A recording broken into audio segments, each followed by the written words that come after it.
Kevin Wyndham here at my house, Farm 14. I think riding a start for me, I feel super connected to the dirt. I feel super connected to the tire. If I have an excuse at 47 years old to not go get on my bike, I tend to not go get on my bike. Start takes a lot of those things away. The ergonomics, chassis, the balance of the bike. I just feel like where I want the bike to be, I can get it there, and that's a really good feeling. I'm Weston Pike, retired motocross rider. This thing is insane power. It was shocking how good the bike was. Super easy to ride. It jumped very well. The power was awesome. Being able to tune the power was just insane. It was by far the most powerful machine I've ever ridden on a bike track, and it was insane.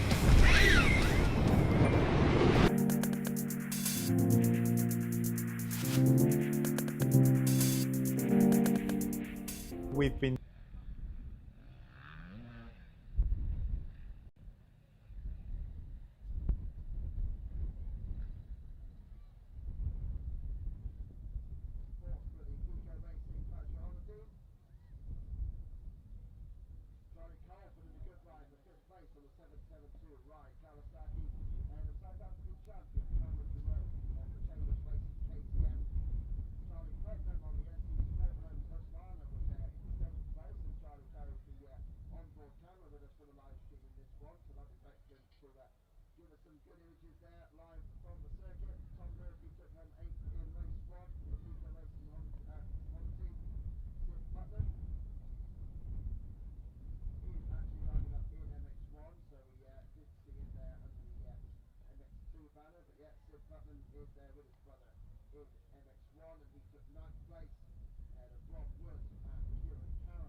So welcome back to the live stream then. As the riders line up, they are taking to the line here for the second pro race. Thank you so much for tuning in. Great help here from Motorhead and of course the on-air link live broadcasting. Laura Motorsport backed Mecca-X Weekender. Looking really good here, and we'll join the live commentary here trackside.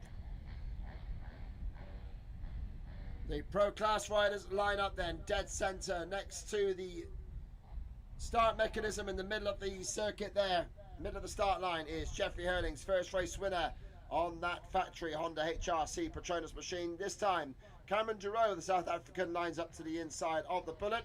And the other side of the fence is Tom Grimshaw, who had a great gate alongside Herlings in race one. Then you got Billy Askew, the MX2 winner from the opener, is right next to Grimshaw there. In fact, he's between the two Apico Honda MX1 lads. Bartlett just to the outside of them on the Absolute MX KTM.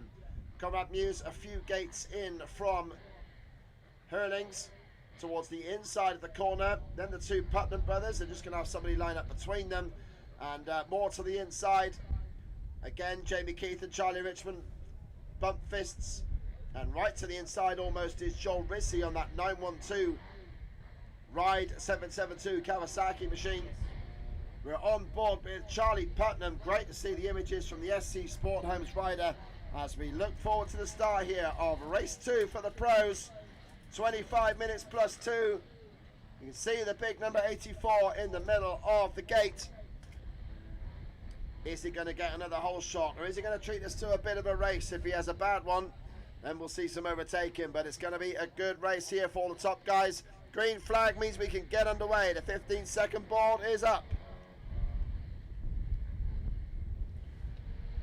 The revs rise as the 5-second board turns, and we are goal!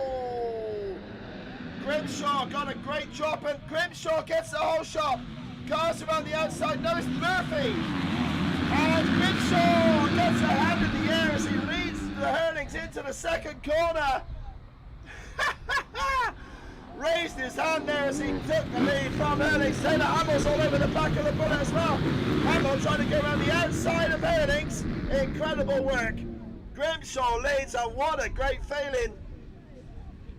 It must be for the Pico man. Now then, Muse is up behind. Hamill in third place. It's Hamill third, Muse fourth, Tom Murphy there in fifth place. Looks like Billy Askew has got the advantage again in the MX2 class. So this is going to be a good one here. Grimshaw leads the bullet. Great to even say that there as Putnam is giving us a view from the middle of the pack there. Not a great start for the SC Sport Humsos Farna rider, as Hamill in third place is holding up Muse. But Grimshaw is holding off Herlings right now. Muse doing his best. He's got to get past Hamill to have a go at the bullet. But once more, Muse has not been able to start in front of Herlings. Tries to make a move on Hamill now. Right at the bottom end of the circuit, the south side. Split lane. Muse goes to the inside, trying to make a move on Hamill. But still, Grimshaw leads it. Can he lead across the finish line? That one will be superb to make it official.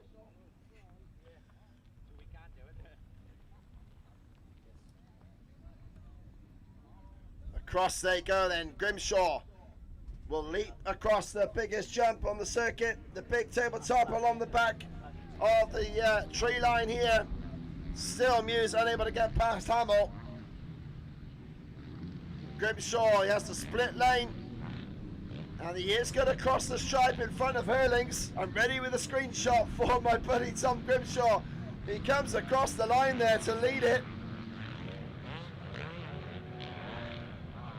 Great work there from the Apico International factory Honda man. Oh, and he runs wide. Grimshaw runs wide. He just holds on to the lead though as Herlings snaps in his rear wheel. Muse unable to do anything about Taylor Hamill. But you feel that's coming at any moment. Herlings' patience will run out as Grimshaw does his best to fend off the bullets. Wow, Papa Dave's got to be doing his nuts in the paddock there, but Muse here is unable to make any progress. Jamie Keith has dropped it. Jamie Keith in the MX2 class has dropped it in the tight bends behind the commentary point. So Jamie Keith is down as Herlings attacks Grimshaw in front of the spectators there. Is he going to rail the outside? Yes, he is, through the waves, and Herlings gets the job done, takes the lead.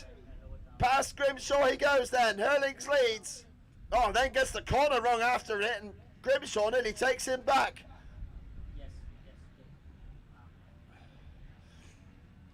Amazing work there. Tom Grimshaw though with a great start. Took the whole shot ahead of Herlings, but right now it is Jeffrey that leads the way. Grimshaw has to deal with the chasing pack.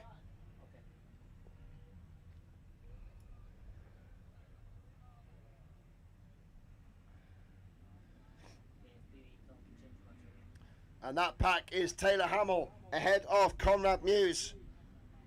Behind them, rider in black, I think that might be Charlie Cole again. No, it's Askew. Askew has got a clear lead in the MX2 class because Jamie Keith was there but then dropped back. I think it's Finley Evans who's second in MX2. What a result that would be for him if he can hold it there. But Askew, the man in black, is in 5th place on track, but that means he's the leading MX2 rider. A really good start for the Dirt Store Triumph man as Muse starts to hassle Hamill.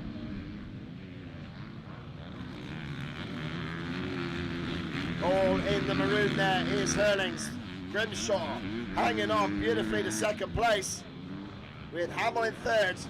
Now Muse hassling Hamill around these tight corners. Conrad is going to do his best to get up into 3rd place here, but Hamill starts to get on the back wheel of Grimshaw as well. They're all queuing up behind the Pico man.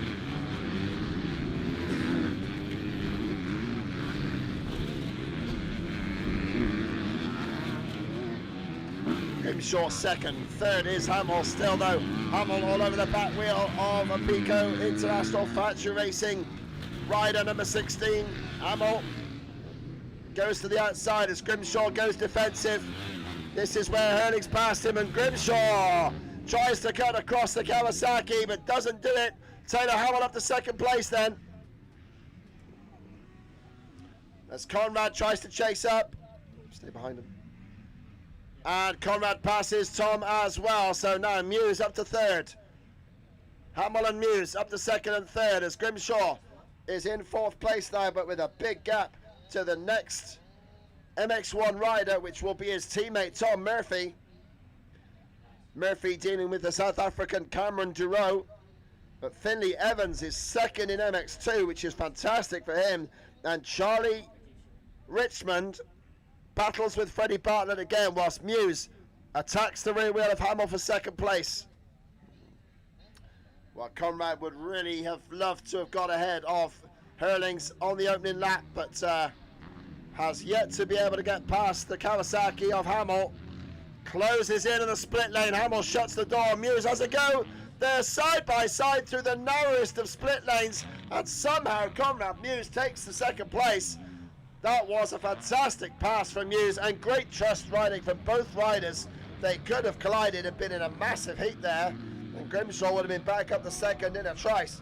But as it is, Muse now crosses the line as Herlings does a 2:11.7, a 2nd faster than Conrad in 2nd, and the gap is 3.3. We keep an eye on that gap and to see if Muse can make any ground on the bullet in race 2. And Duro, Cameron Duro has passed Tom Murphy now for 5th place, as Evans battles with the 450 of Charlie Cole. But the MX2 field is tight now because we have got Askew away and clear with it, but Evans is being hassled by Charlie Richmond for 2nd in the MX2 class. That's the battle on track at the moment. Behind them is the 592 of Bartlett. And Jamie Keith is the one that's got to make some moves because Harrison Greenough is up there as well. Then we've got Charlie Putnam in the mix.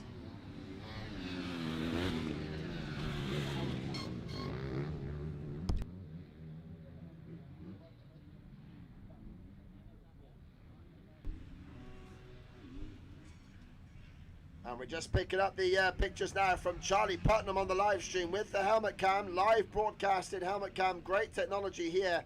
He's through the wave section at the moment. If he can just lift his head, he'll give us a nice image. And there's a yellow flag, someone's down. As Putnam gets around the corner, someone is down at the far end of the track. Not sure if they picked the bike up before Putnam could get through. Yep, we've sadly not been able to see who that was. They hit the floor, but somebody has gone down in the mid-pack, so we'll see who that was when they come through the middle of the timing beams. Well, Conrad did catch Herlings briefly.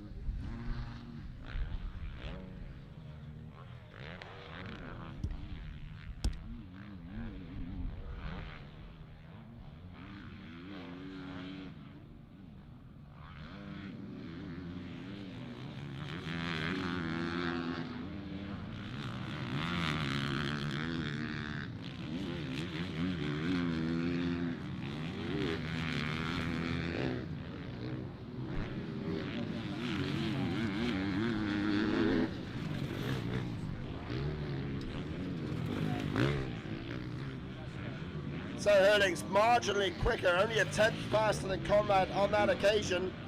So the gap is there at 3.5 seconds at the moment. You can see them on screen here.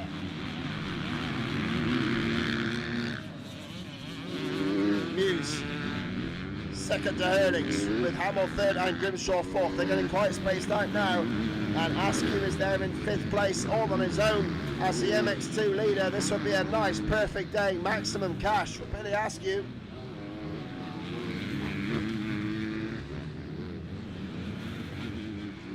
But Charlie Richmond has moved up past Finley Evans now.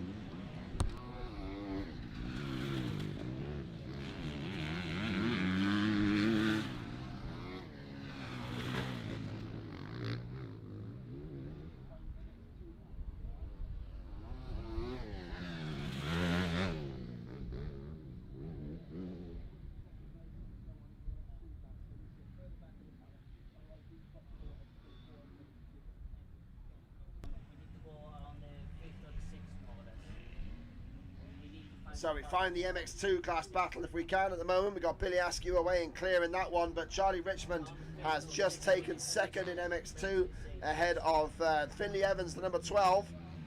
Freddie Bartlett is right in that mix as well. He's going to be snapping at the heels of Finley Evans any second now. We just see Billy Askew on his own.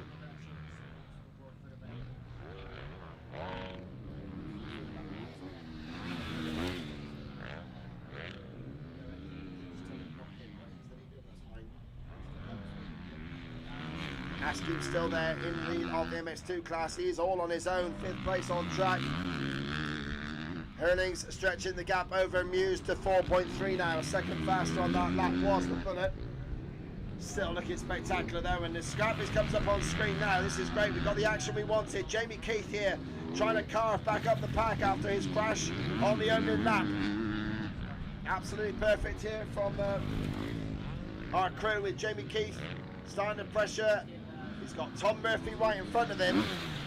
He wants to be getting past Murphy and attacking Bartlett as Bartlett tries to make a move on Finley Evans. This is the scrap for third in MX2. Perfect stuff. Bartlett moves up to third in MX2, passing Evans. But Keith is now on the charge behind him. Great scrap here. Absolutely perfect. Jamie Keith attacking Tom Murphy here. And Evans is not done with Bartlett. They're having a proper tear at those two. Bartlett on the absolute MX KTM. Finley Evans on the private Honda. Then it's Murphy in the mix of all those MX2 bikes, with Jamie Keith behind him, keen to get past the Apico man to attack the rest of his MX2 rivals. As it stands right now, MX2, well, it's a perfect 1-1 for Askew as Keith fires past the 74 of Tom Murphy. Murphy won't fancy being beaten by a 250, but Keith has got bigger fish to fry. He's got to close down on Finley Evans right now, and Askew looking at a perfect 1-1, but Jamie Keith at the moment would be looking at a 2-4, or even worse, a 2-5. That could cost him good money overall, of course, because Charlie Richmond was third in race 1 in MX2. He's now looking at second place in this one, ahead of Freddie Bartlett in third. 4th is Evans, and 5th is Jamie Keith. The battle we can see on our screens here on the live stream.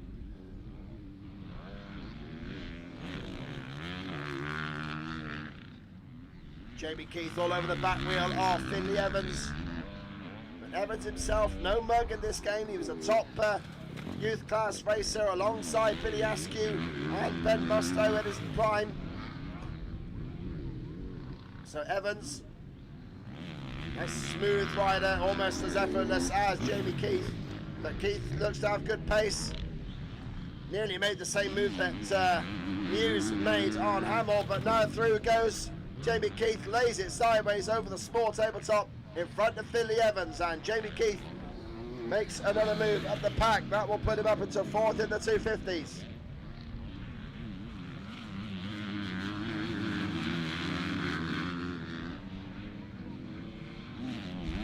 So Askew leads MX2 at the moment, looking at a perfect 1-1. Richmond, though, in second place, would take second overall on this result. with Bartlett there in third place. But it's all on this Bartlett versus Jamie Keith battle, because if Keith cannot pass Bartlett, he's not going to be on the podium. A 2-4, a 3-3 and a 4-2 give you equal points, but of course then it would be down to the second race overall results. And that would put, at the moment, the podium would be Askew, Richmond, Bartlett, with Jamie Keith locked down to 4th overall. So Jamie Keith will be looking to pass the absolute MX KTM rider. In the mid-pack here now, with a little scrap going on between Cameron Durow and Charlie Cole. That is for 5th in MX1. And it would be 5th overall as well, because Durow was behind Cole in race 1. So Cole certainly will be keen to get past the South African. On board now with Charlie Putnam, the SC Sportham's Husqvarna man, currently running in 8th place, trying to chase down Tom Murphy.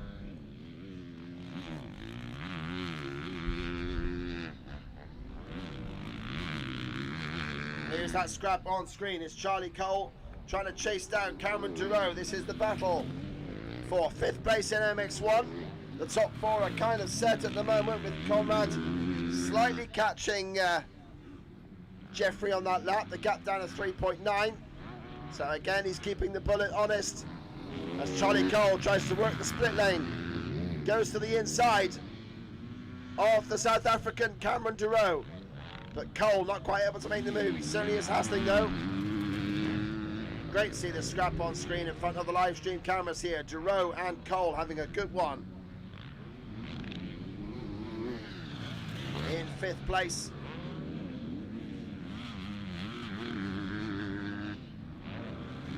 They are slightly behind the battle in MX2, as we've got Richmond there. No, in fact, Bartlett just behind them. Bartlett has now got Jamie Keith for company. So some good scraps here. Durow versus Cole for 5th in MX1. And then we've got Bartlett versus Jamie Keith for 3rd in MX2. Keith doing all he can to pass Bartlett, but at the moment, the taller rider, number 592, holds on to it for the absolute MX KTM squad. 17 minutes then, 8 minutes plus 2 to go. As Conrad Muse lays it absolutely sideways over the jump in the woods there. Looking in great form. He's already pulled 12 seconds clear on Taylor Hamill, who's got a 10-second gap over Grimshaw. So this is the battle in MX1. We're looking at it on our cameras. It's Cameron Durow in 5th spot from South Africa, racing for Chambers KTM, with Charlie Cole, the Hampshire rider, on the 772 Ride Kawasaki. Looking in good shape, but he would want to get this one to get a top 5 overall and pass the Chambers KTM man, Charlie Cole. Looking forward to a bit of hard pack in the mid-season here.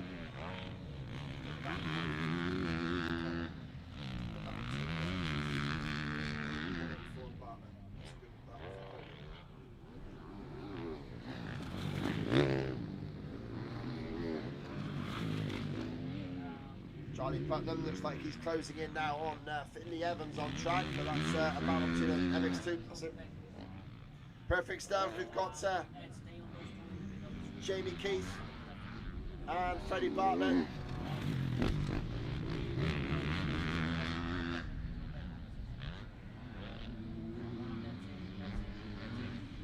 So here we are on their screens now. We have got 3rd place. Freddie Bartlett, Jamie Keith chasing him, laying it flat after on that jump after the split lane. Looking superb at the moment. Oh, Bartlett gets the corner wrong and he just makes the tabletop over the finish line. Durow still holding off Cole just ahead of these two. But it is Bartlett at the end of the start straight now in 3rd place in MX2 with Goswell, Honda rider, Jamie Keith all over the back wheel of him. Jamie Keith will certainly think he should have this one, but Bartlett is not going to let him have it. Good scrap as Bartlett swaps left and right. The 250s fly past my commentary point.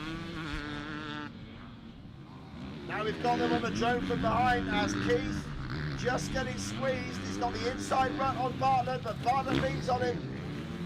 What a scrap between these two. A really good mixture, and this is for 3rd overall. excuse me, in the 250 class.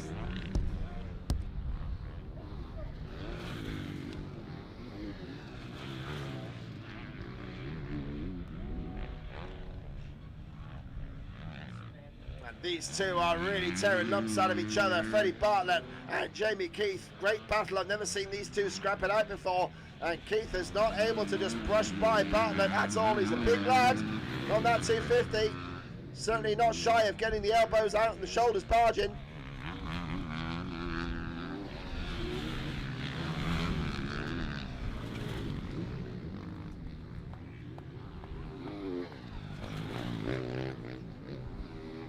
Here we go, Keith is still on him. He's still on Bartlett right now. As they head into the trees, they will leap over the biggest jumps on the circuit, absolutely together. Bartlett nearly an overjump city there. And now Keith trying to rail around the outside of the KTM rider. They're almost side by side. Keith's got the inside line, he takes it. Great stuff from Jamie Keith there, he's through into third place. Oh, they nearly collide. And Keith looks over, waves at him. Wow, that was close. They very nearly tangled in mid-air. And Bartlett is not letting Jamie Keith have this one. Now having the inside line, but Bartlett runs slightly wide, has to get off the gas, and that gives Jamie Keith all the leeway he needs to hold on there. 21 minutes gone as they cross the line. Still Cameron Giroux fends off Charlie Cole.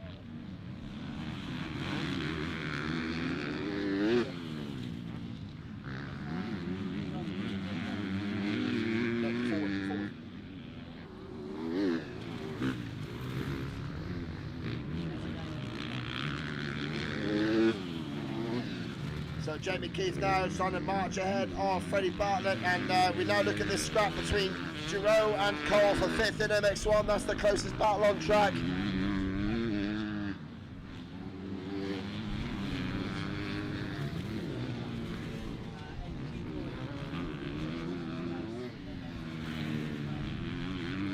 Cameron Giroux, the 584 on the Chambers KTM, in 5th place. Ahead of Charlie Cole, they battle on track now. Herlings still out in front, but Conrad was faster that lap. Conrad marginally closer, a 3.3 second gap. At that time, Conrad slightly off of Herlings' pace, but still just 3.5 seconds back. And Conrad Muse is keeping one of the best riders of all time honest at the front. Well, the battle rages on for 5th in MX1 between Cameron Giroux and Charlie Cole. Quick run through the order for you there. Jeffrey Herlings leads at the moment. He crossed the line at just shy of 22 minutes. So we're looking at maybe 3, maybe 4 laps. Hughes second. Taylor Hamill now in third, crossing the line. Tom Grimshaw now just crossed the line in 4th place in MX1. Then it's this battle between Cameron Giroux and Charlie Cole, 5th and 6th. They're being caught on track by Jamie Keith, the 250 rider. Obviously those passes would be inconsequential, but for sure Keith won't want to get held up by these MX1 riders, because Freddie Bartlett will be right back at him. Billy Askew leads MX2 at the moment. He has crossed the line at the end of the lap. Charlie Richmond is second in that battle at the moment. Cole goes for the inside on Giroux and takes it. Charlie Cole, great ride for him. The 772 ride Kawasaki man passes Cameron Giroux for 5th. That would be a double 5th place for Charlie Cole, and he would be very, very happy to be passing the South African champion here at Oxford Motor Park. Giroux's not done though. He's going to charge to the inside. Has another go at him. He's got a tighter line. Is he going to make it pay off? Not quite. The lines come together. Now Charlie Cole holds on to 5th place as they race past the commentary point. Jamie Keith is not far behind those guys either, in 3rd spot.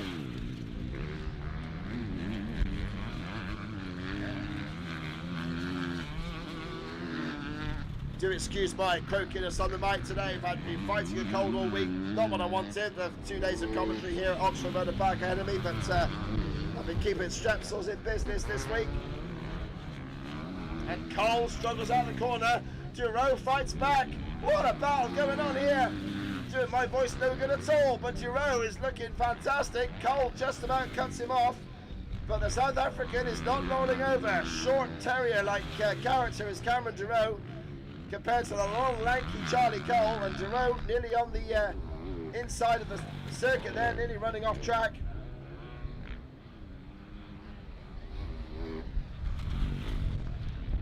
Brilliant battling there. Oh, Jeffrey pulled on the Coles then, 2.5 seconds faster than Conrad on that lap. So the gap now up to 5.9. Jeffrey from Conrad from Taylor Hamill is the order in MX1. MX2, you've got Askew ahead of Charlie Richmond. Jamie Keith now a couple of seconds clear of Freddie Bartlett. Finley Evans still in 5th place. Then you've got Harrison Greenup in 6th. Joel Rizzi in 7th.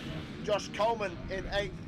Liam Bennett 9th and Sotiros Vatakis in 10th place.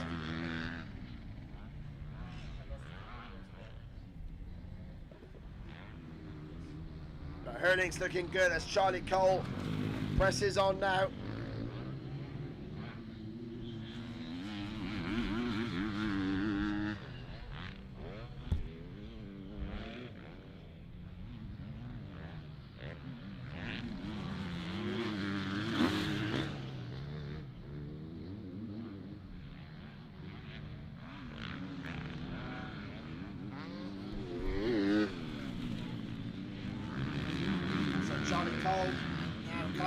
Vacated the area that Cameron Giroux was in. He's pulling away now. Jamie Keith a little bit closer to South Africa, but that battle will be of no consequence. Here is Charlie Richmond on screen. He's second in MX2 and away on his own at the moment. And that looks like it's going to be second overall for Richmond, a third and a second, which is great work there.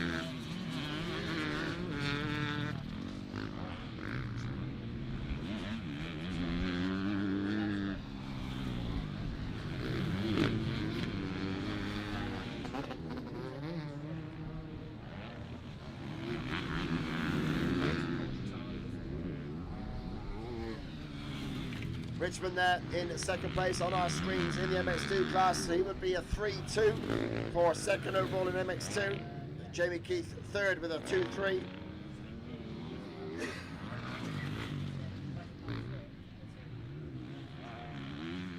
Pretty sure Herlings on his last lap now with a 7.3 second gap over Conrad Muse.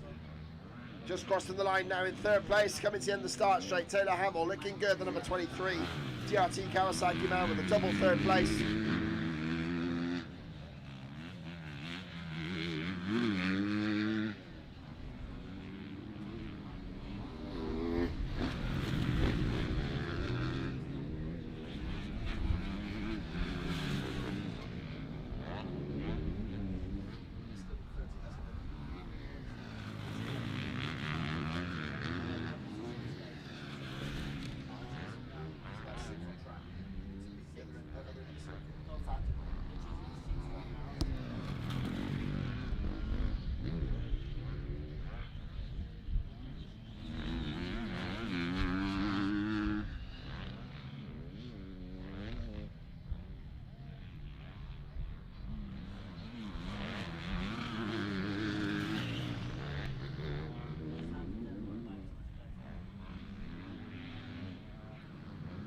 So we're on the closing laps then of this Pro Class encounter. And absolutely no doubt about it, Jeffrey Herlings has been absolutely A-grade material here. Absolutely stunning riding from the Dutchman, as you would expect. Challenging for his 6th world title this season. It would be almost criminal for him not to be a 6-time world champion. With 114 Grand Prix race wins to his name, the Dutchman looking superb here now. The 2024 British champion, of course. Let's not forget that he's taken a title on this island already.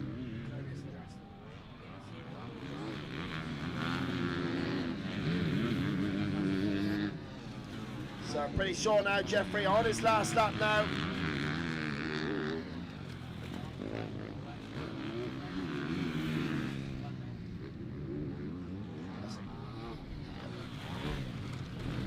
We find Herlings on the circuit here as he works his way past the spectator areas in the middle of the circuit there. Familiar start from Jeffrey. He just scrubs the bike so hard there. He's just lapped Joel Rizzi, who is 7th in MX2. So as they find their way around their final lap then, Jeffrey Herlings leads 7.4 seconds ahead of Conrad Muse. Third place is Taylor Hamill, and fourth place our whole shot man Tom Grimshaw. Fifth for Charlie Cole after a great battle with South African Cameron Jerome in sixth place. Tom Murphy got to seventh place ahead of Charlie Putnam, Sid Putnam ninth, and Rob Wood in 10th place. In MX2, Billy Askew is going to make it a perfect day for him. 1-1 on the Dirt Store Triumph. And then Charlie Richmond with second place in this moto will be second overall with 3-2 finishes. 2-3 would be a good score for Jamie Keith to take third overall, but he's probably going to be disappointed in how hard he chased Billy Askew in race 1. Freddie Bartlett is going to be fourth overall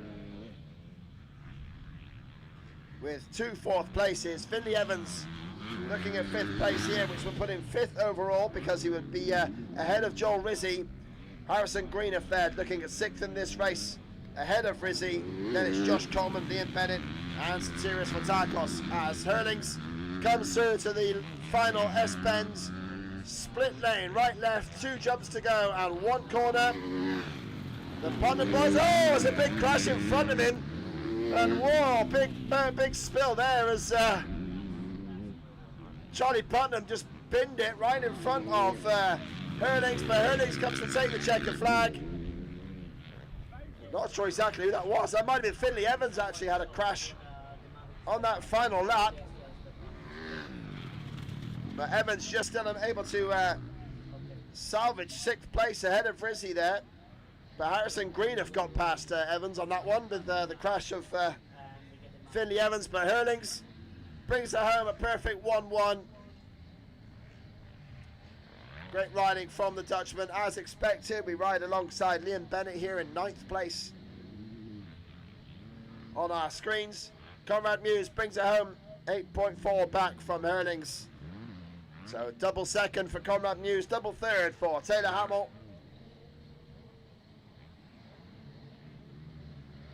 And in 4th place, Tom Grimshaw. Great riding from the Apico man. I'm sure he'll enjoy the screenshot of him leading Herlings at the end of the first lap. And brilliant work there. We have got the Pro Class guys home now. The MX2 guys, Billy Askew, just taking the final couple of jumps now. Perfect day for the Dirt Store Triumph man. Double win in MX2 ahead of Charlie Richmond, who's just bringing it home now as well. There goes Askew across the line. And Charlie Richmond on the Crendon True 7 Honda. Another good weekend for the MX2 rookie. He takes second and second overall. Jamie Keith is going to bring it home. Third in class for both that second race and the overall. And then fourth will be Freddie Bartlett after a good fight there with Jamie Keith in race 2. So great riding all told. I hope you really enjoyed the pro races, both at home and trackside. We've still got a whole block of racing to go here. So you've got 85cc riders on the start line now. And then you've got the Clubman A and B races, the 125 and 250 youth, the Clubman C race, and the vets class as the sunshine comes to join us here at Oxford Motor Park. And I'll warm things up for these riders. So it's 85s up next. Then we've got the Clubman A and B. Then we've got the youth 125 and 250. Then the Clubman C, and then the vets class.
85cc race 2 then underway here.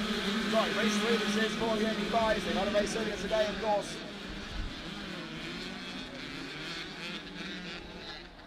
And out in front again goes Cohen Jagielski with a 415 behind him. Oh, Teddy Merriman next to 480, fighting hard there. The gas rider Henry Lewis, and Lewis goes around the outside of Merriman to take second place. No, he doesn't. Merriman fights back and reclaims second. Jamie Thorpe there in third. Jimmy Ball still leads again in the small wheel class. Dylan standing right alongside him, the big wheel rider.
So thanks for staying with us, guys. Then the big 185 class being led at the moment by Cohen Jagielski out in front, looking good.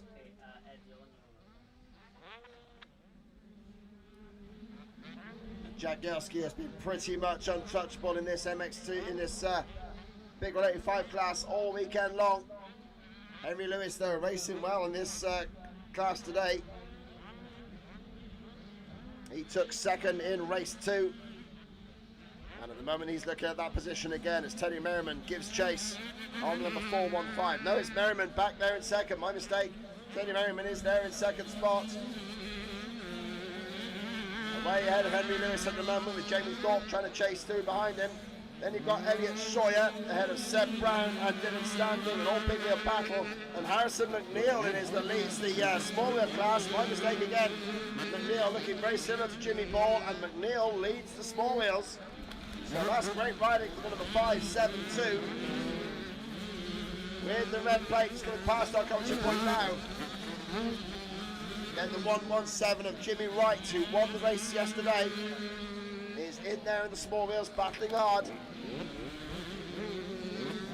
And Jimmy Ball looking at third in that class at the moment. Chasing up behind the big wheel rider, Kieran Reed.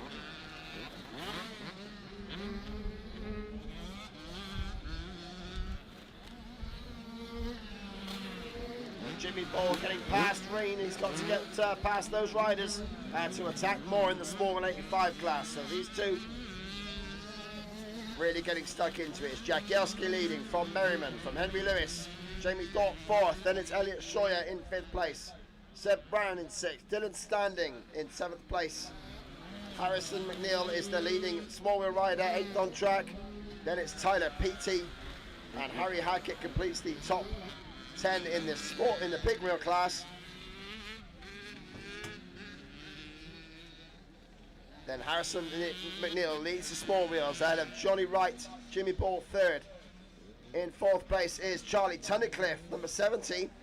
Joey Law is fifth with number 466 ahead of Freddie Olds, Ava Peedle in seventh, Louis Pete in eighth. Also right up there is Jack Ricardo in ninth place ahead of the number 22 of Vinnie Langstead. So just give the small wheel guys a shout as they're getting well amongst it. The big wheel contenders, of course. But it is Jagielski looking to complete his first full lap here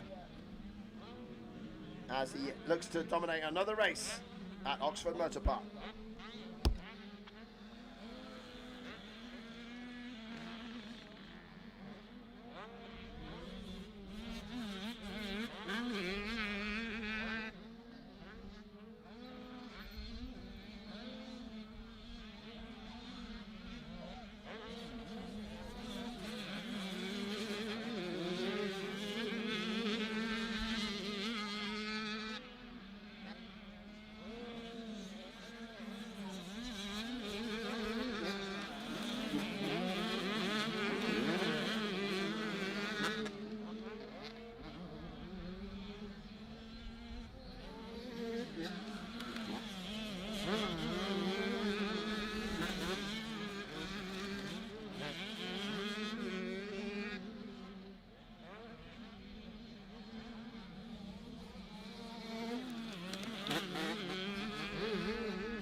Jagielski still in control then of this Big Wheel 85cc race.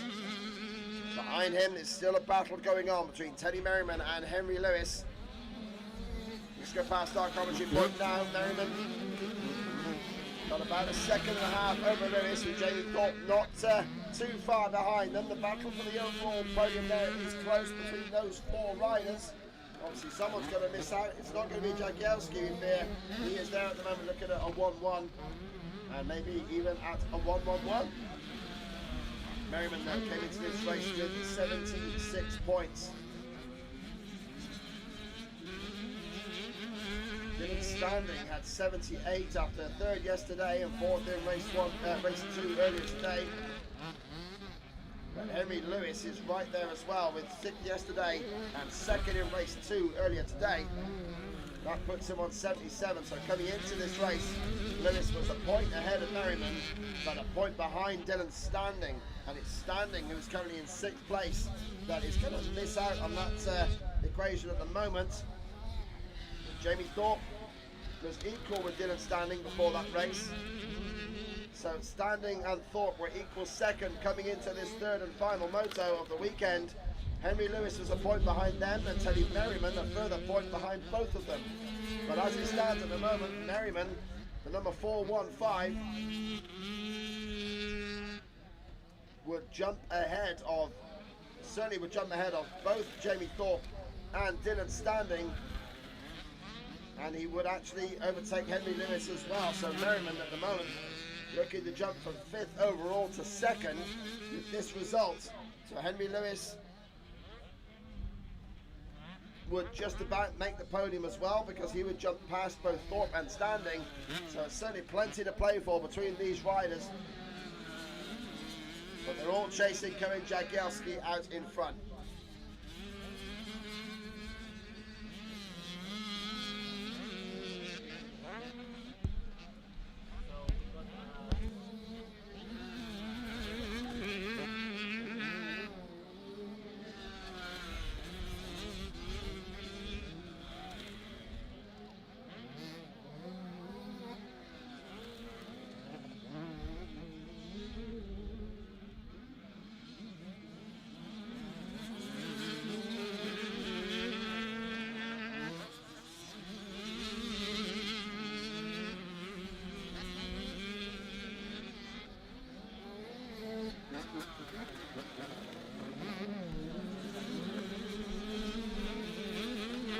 Now looking at the live stream, we can see the battle for 2nd place, because Henry Lewis has caught right up to the 2nd place rider, Teddy Merriman, and Merriman going wide here, but just about holding the line in front of Henry Lewis. Great battle here, and this is overall podium connotations as well, because Merriman needs to beat Lewis to score enough points to get past Jamie Thorpe, who is currently 4th in this race. That is all up in the air between these two.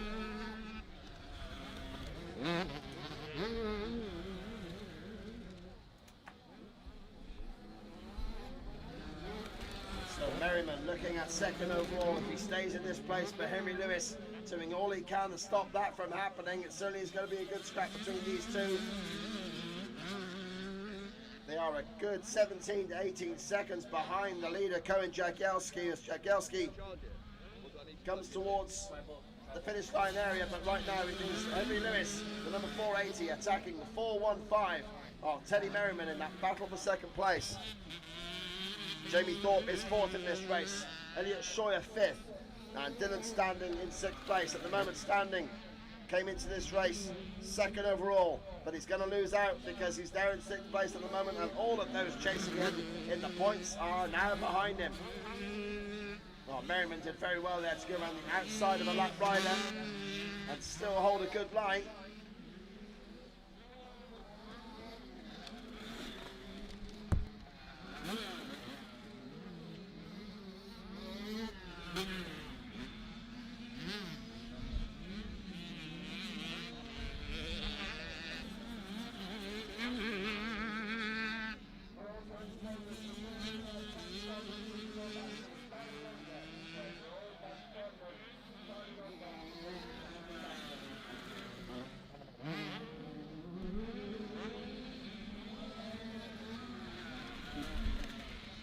Merriman just about holding on then in this battle for second place, and now just coming at the end of the start straight, coming up towards the commentary point, and Jamie Thorpe isn't out of this either.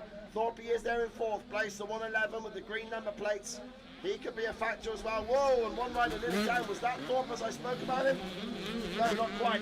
That was one of the lap riders, so it is Thorpe chasing. We need to watch for this number 111 closing in. And he really is closing in as well. He's right with them, in fact. Oh, it's Lewis goes around the outside of Merriman. And Thorpe is closing as well. Three riders battle right on our screens here. Perfect coverage. Three riders scrapped for second place, and Henry Lewis absolutely loving life here. He's got well past Teddy Merriman.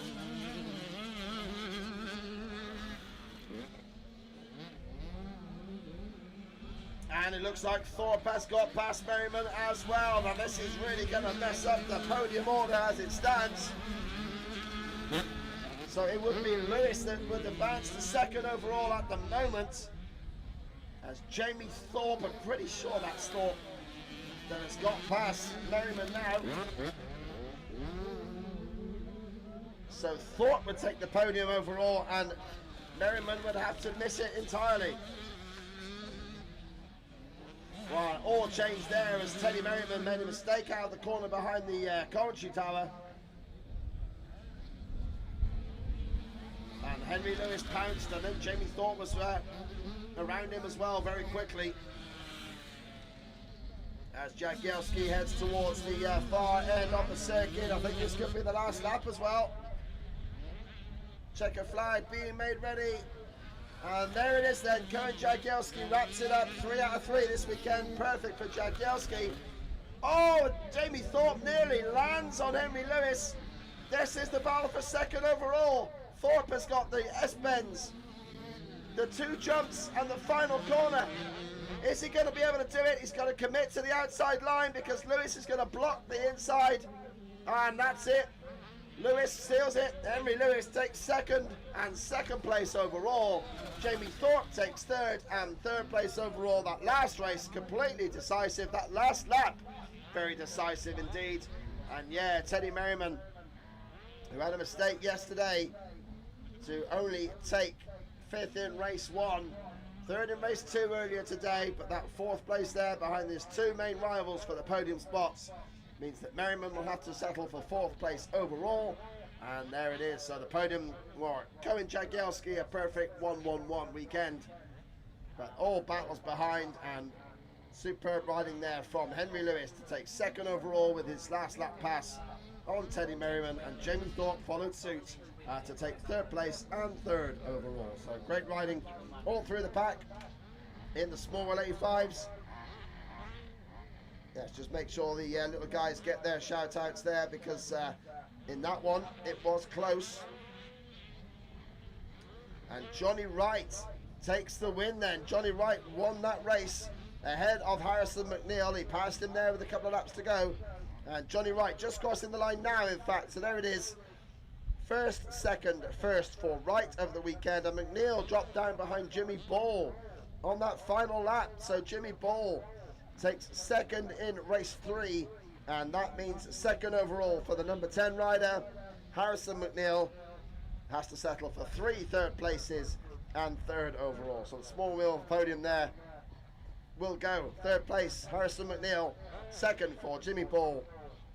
And your overall winner for the 2nd round in succession here at the Mecca-X Club, Johnny Wright. 117 takes the overall in the small wheels. Great riding from our younger riders there, and we have the next lineup ready to go, already set. It's the Clubman A and B race, and this one really is all over the place. So we'll catch up with our scores very quickly, and then we'll get Clubman A and B off the line.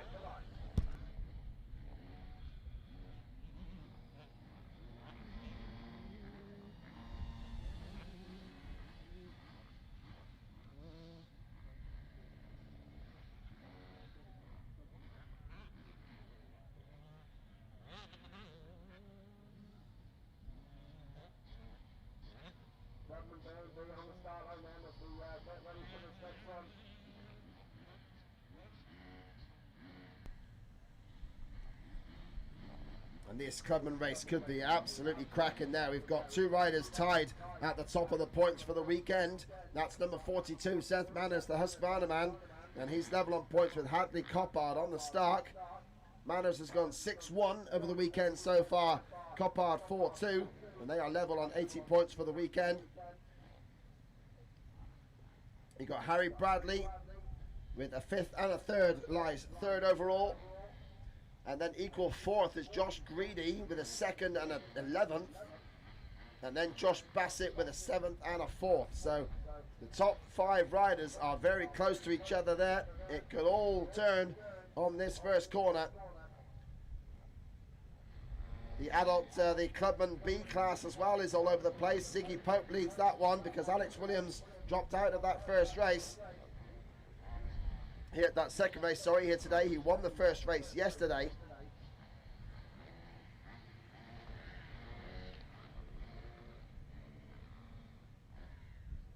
But yeah, Alexander Williams did not take part in that opener here this morning. So, as it stands right now, Ziggy Pope, number 724, leads it on 82 points. Callum Lambert, number 709, is just 2 behind him. So that makes it close. And 2 further back is the number 17 of Daniel Charman.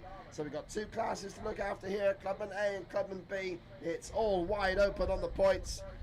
So I'll get my calculator flashing and make sure you know who is going to be on the top of the podium. And even on 2nd and 3rd as well, if you like.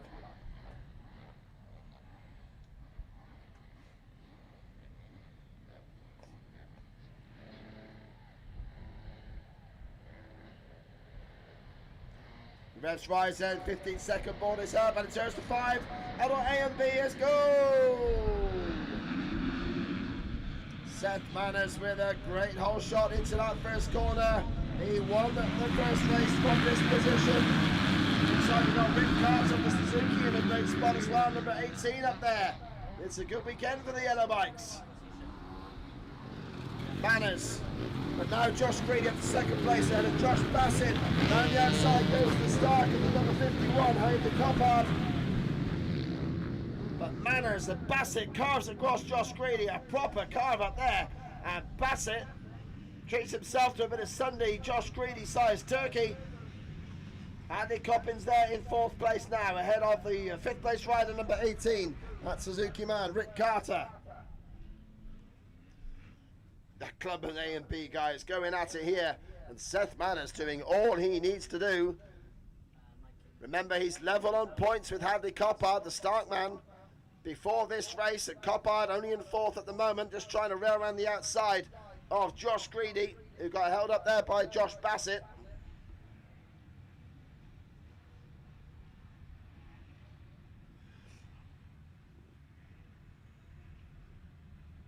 And Coppard does it. He goes around the outside of Greedy. Greedy tries to cut it back as well. Honda versus Stark, and the electric bike has got the power down. Greedy's got the inside line, but Coppard cuts across him. So Coppard doing superbly well now. He has to catch Seth Manners. He's got to get past Josh Bassett to do so. Manners is clearing off as he jumps out from the trees with a big uphill step up. A beautiful big jump for these guys.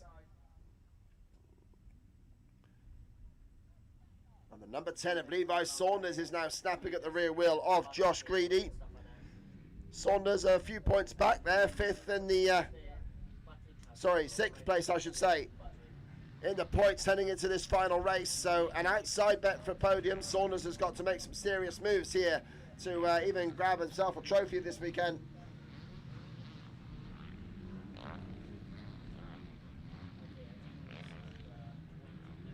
Well, I love this wide open Clubman A class. It was a great race yesterday behind Charlie Richmond, who was in this class yesterday for a bit of practice. And that certainly helped him pick up a 2nd in the Pro MX2 class today. But for now,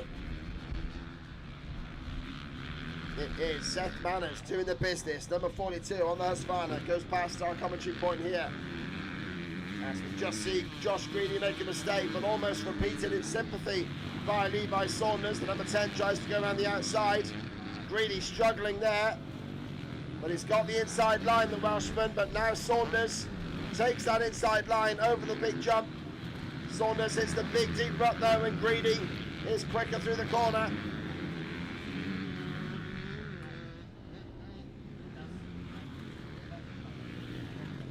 Whoa, and Bassett off track completely.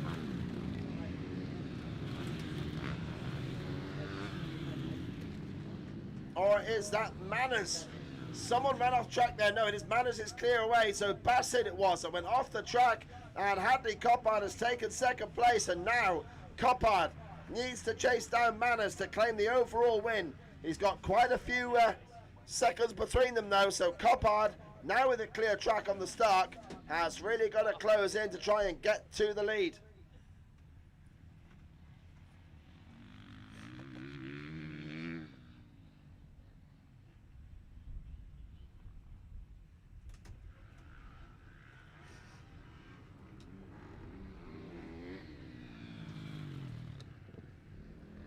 Behind them in the Clubman B class, Ziggy Pope looking to secure this one.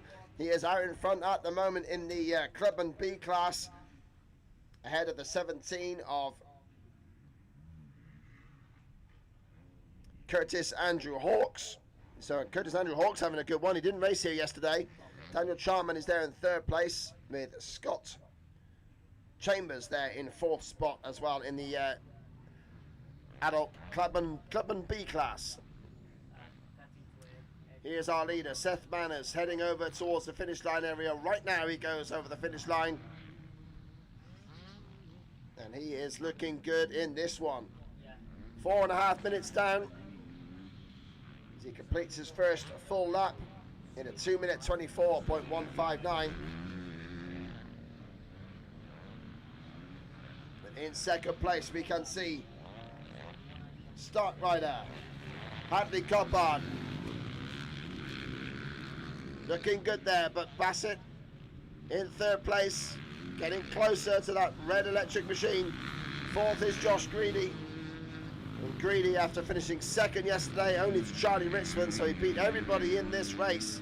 But the first race was bad for Greedy, and he only took 11th place points. And right now, he looks detuned. And he has got Levi Saunders snapping at his rear heels.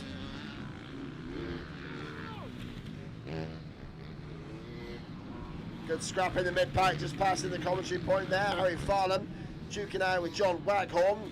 Two riders that are in the mix for the championship here. It's Levi Saunders leads by about 20, over 20 points from Harry Farlam. And Farlam has got Matthew Dowes, the number 20, and John Waghorn just a few points behind him. So those three riders duking out for second in the Mecca-X championship here. Greedy. Levi Saunders nearly making the move on the Welshman.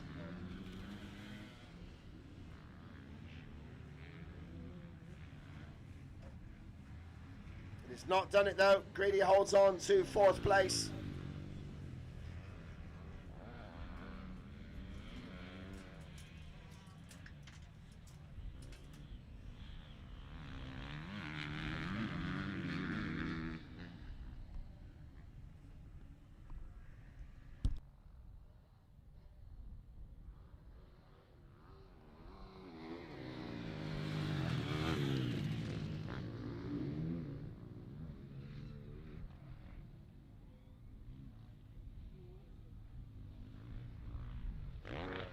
In this third and final race then for the Clubman A and B class riders, Seth Manners is still away and clear in this one, but Hadley Coppard 8.6 seconds back of him. So those two look like they're going to be first and second in the overall podium reckoning. But Josh Bassett here in third place, number 34. He came into this race fourth equal overall with Josh Greedy, so ahead of Greedy in this one. Now Harry Bradley was right in the mix, but Bradley had a bad start, so the 250 Yamaha rider is currently 7th on circuit. Well, it's not going to do the job for him. He had a 4-point margin over Bassett and Greedy, and at the moment he is losing all of those 4 points in this final race. So Harry Bradley needs to make a move on Kieran Caron to try and defend the podium position here.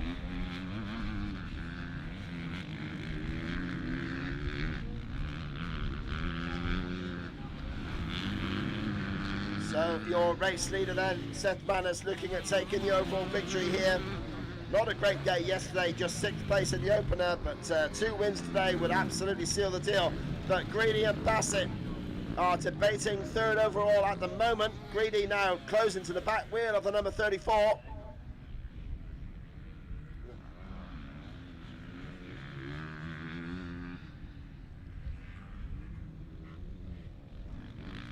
Manners comes towards the split lane, towards the end of the lap here, the left-right before the finish line corner. Manners leading by 8.6 seconds at the end of the previous lap. Let's see if Copper is making any ground on him. It looks slightly closer. Fastest lap of the race though for Seth Manners, so he turns the wick up with a 2:23.9. As Coppin looks to come across the line. Sorry, Coppard comes across the line, 2nd place. Yeah, 9 seconds now. So Coppard looking good for that one. Josh Greedy has got past Josh Bassett there. We just looked away from the cameras. And Greedy up into 3rd place. They're going to salvage a podium here then. Here's the Welsh rider. He came in 4 points down on Harry Bradley, but Bradley's got up to 6th place.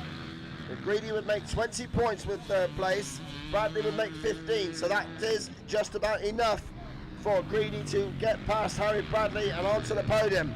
Bradley has got 4 seconds to close in on Levi Saunders. That's the pass he needs to make if he is to climb the steps here on that 2-stroke Yamaha.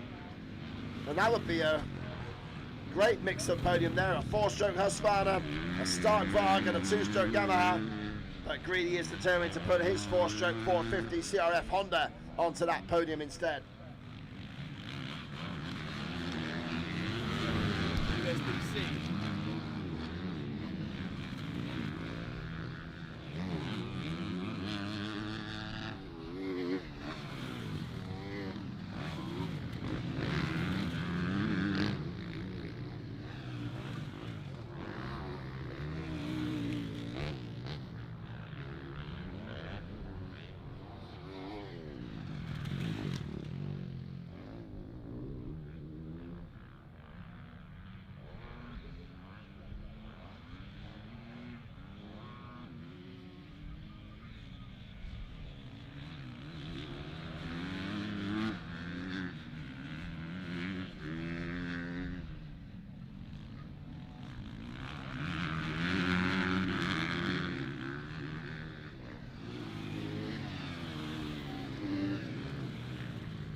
Right there, it looks like Josh Bassett has hit the wall somewhat because, yeah, he's just lost a position there.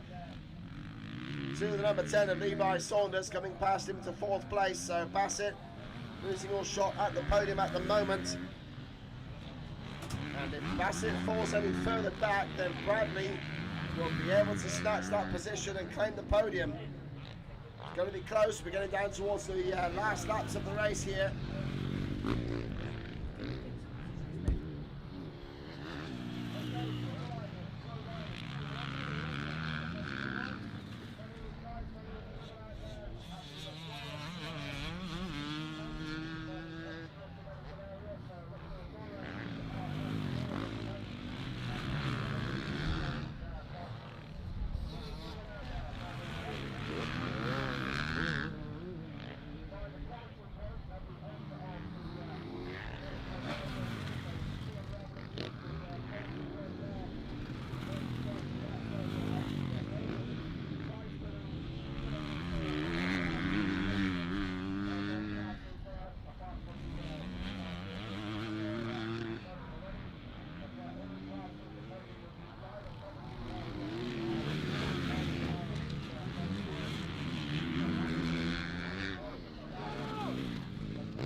So got a rider down there in the middle of the infield. They're getting some medical attention, so we hope that that rider is okay.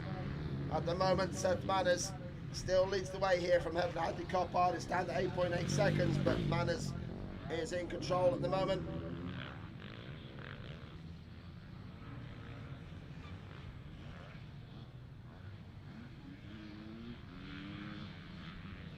And on the final laps of the race here, Manners is in control.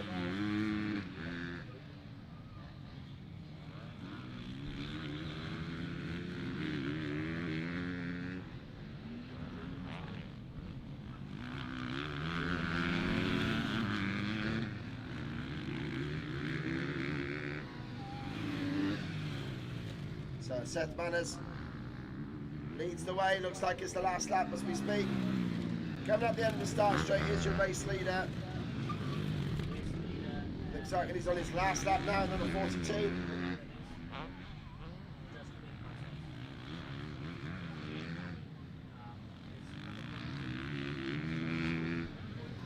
Hadley Coppard now 11 seconds back, so we lost time on that lap. The start rider probably came in together with some lap riders. Tricky on the electric bike, of course. You can't hear it coming, so the lap riders don't know to move over.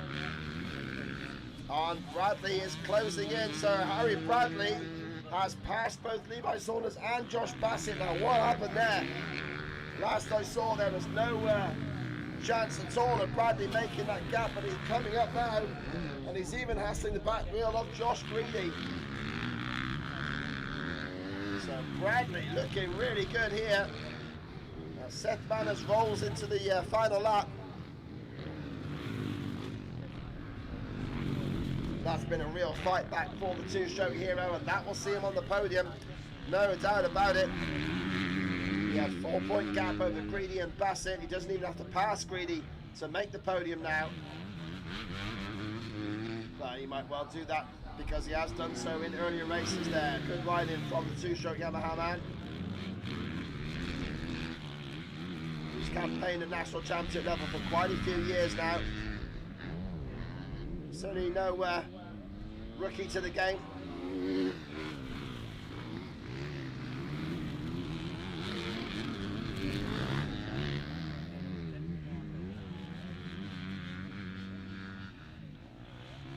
Here's Seth Manners in the black kit, number 42. Cutting his way through the lap riders now. It's the Husqvarna man.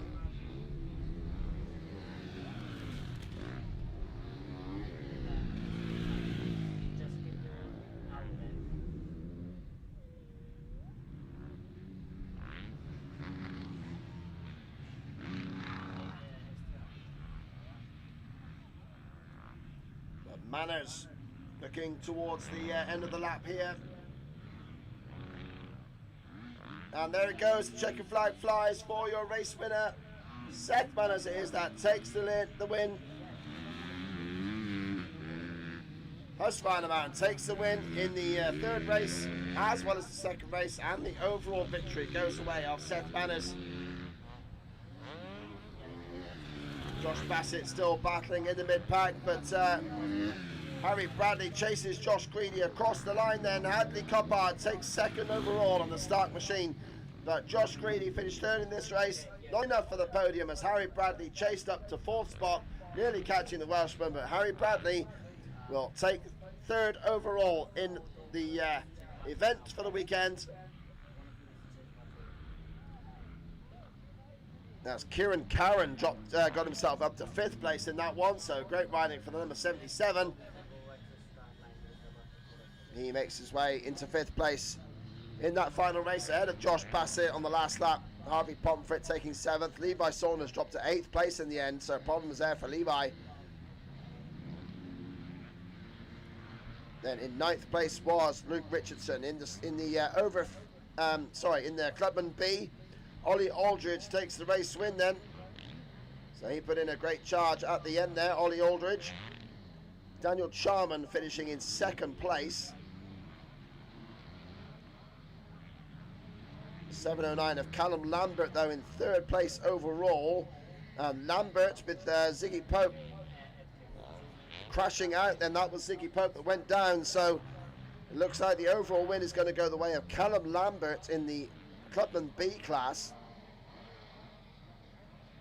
Well, that is all over the place, the Clubman B class, but yeah, Callum Lambert Looks like he's taken that overall win there. And Ollie Aldridge will be second overall. Oh, Willie. No, I think Ollie Aldridge has taken the overall victory with that final race win there. And that will see him on 121 points. Daniel Charman, second place, would see him on 120. Callum Lambert in third would also be on 120. So yeah, it is going to be a 1-point victory there for Ollie Aldridge. That final race win takes the Clubman B class with overall victory for the number 79. Daniel Charman on the last lap, last race tiebreaker. Daniel Charman takes second overall ahead of Callum Lambert. What a switch around. And now we have the 125 and 250 youth riders lining up for their final encounter.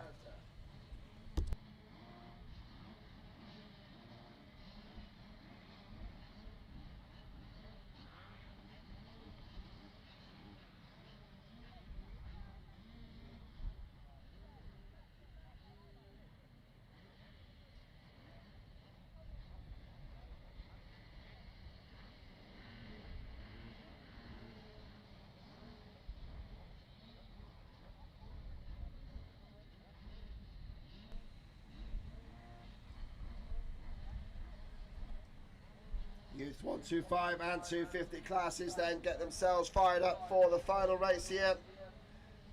This has been a good class all weekend long. At the moment, Harley Marjak and Archie Stapley with a first and a second each lie level at the top of the 125 class, with Robbie Daly twice third. They're in third, as you would expect. Max Cork, though, leads the 250 class overall with a first and a third, with Harry Lee second, just 3 points back, with a third and a second place. So if Harry Lee can go one better, he will take the overall victory away from Max Cork, but that's easier said than done. Ryan Cliff lies third overall after taking the second race win earlier today. But Ryan Cliff was only fifth in race one, so he sits a point behind Harry Lee. So it is still all to play for in both classes here. Charlie Hobden in the mix there. He's been twice fourth in the 125s, number 414. But watch for the 616 Dirt Store Triumph of Max Cork, the number 17 Triumph of Harry Lee, the number 35 Honda of Ryan Clift, and the two S Briggs Commercials 125 Yamahas in blue with the red speed blocks, 581 Harley Marjak and 484 Archie Stapley, and they are go! Cork gets a flyer. Max Cork absolutely in front of this one. But Travis Lawton's got a good start. It's Harry Lee that's taken the lead. No, it's not. It's Lawton that does so. Travis Lawton on the Yamaha, forcing his way to the front ahead of Harry Lee. But it's the 125 of Harley Marjak that makes his way amongst them. And Archie Stapley is very further down in the pack. So Marjak takes the ball by the horns, nearly past Lawton.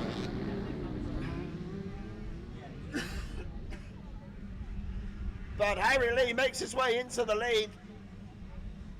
Past Lawton now. Oh, great scrapping for the 125 and 250 classes. These teenagers, 13 to 17-year-olds, they really do get stuck in. And now Lawton has been passed by Harley Marjak, who's got a big gap on the rest of his 125cc competition. In particular, his main rival for the overall win, Archie Stapley, is much further down the order. One rider already trailing off the roll-off cartridge from his goggles, losing that one. Oh, and a collision there in the pack, and is that Stapley? There is a rider down with the pale blue kit. It might actually be Charlie Hobden. We'll double check. We're only partially able to see it, but certainly the turquoise blue Yamaha rider down in the pack towards the far southern end of the circuit here at Oxford Motor Park.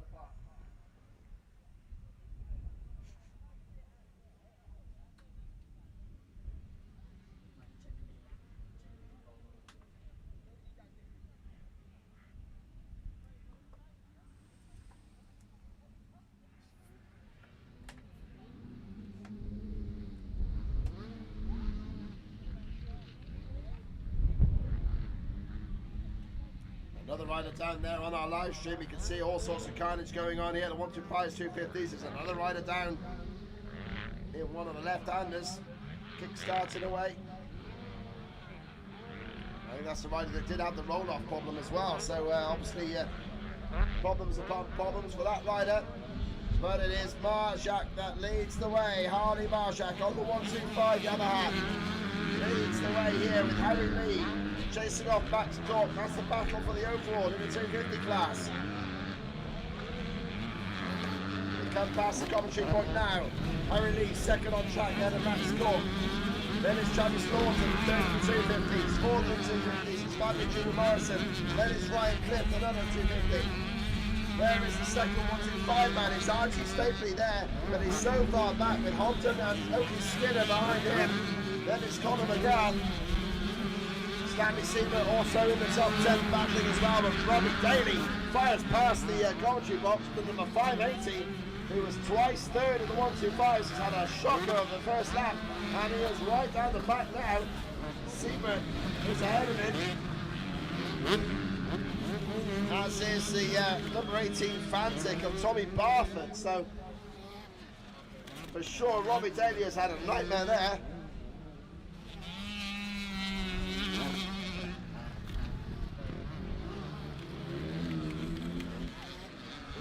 Yeah, Robbie Daly. It's Tyler Rogers, sorry, the 118 Tyler Rogers that's just in front of him. So Robbie Daly in 8th place at the moment, really having to fight back to try and salvage the podium here, because for sure that podium spot is going to be in jeopardy. Charlie Hobden, twice fourth, had to catch up 4 points, and Hobden is currently third in class, because Stapley just passed him. So Daly needs to make it back up to at least 4th place, or Charlie Hobden is going to nick the final spot on the podium away from Robbie Daly. We'll keep our eyes on that battle as it stands, but in the 250 class, it is Harry Lee leading Max Cork, and that would put the overall in the direction of Lee. But Cork is attacking. They go through the S-bends together. Left side goes Lee, right side goes Cork. Over the jump together, Harry Lee holds on to it. Arnie Marjak now with a clear track, starting to show his class. He is making sure of this one. The 125 podium right now would be Marjak ahead of Stapley, ahead of Charlie Hobden. And the 250 podium is right up for grabs with Harry Lee looking to get past, well, he would level with Max Cork and win it on the final race tiebreaker if it stayed like this. But the 250 podium is also still in dispute. Ryan Clift is currently in 5th place, and he was the rider that was in 3rd place. And he had a bit of a gap as well, because Travis Lawton was 7 points behind him before this race. So Lawton, even in 3rd place at the moment, would not make that gap up. But at the moment, Cliff, barring a disaster, should claim 3rd in the 250 class.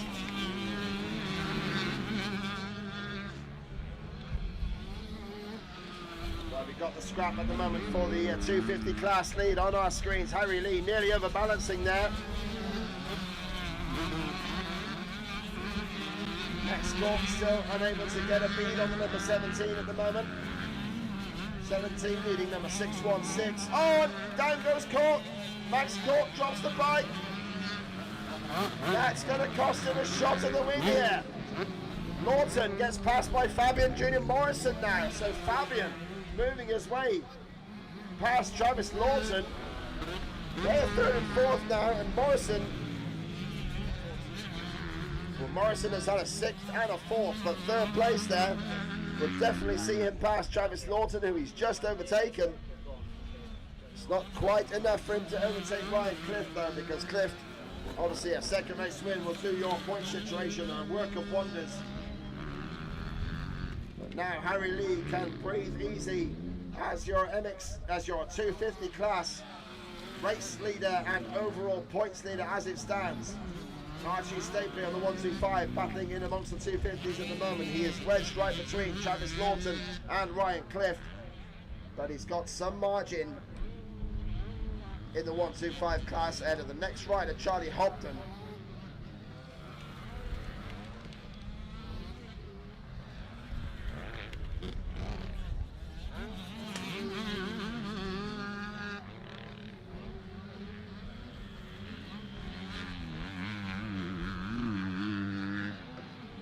Harley Marjak looking in fine form on the S-Briggs Commercials Yamaha.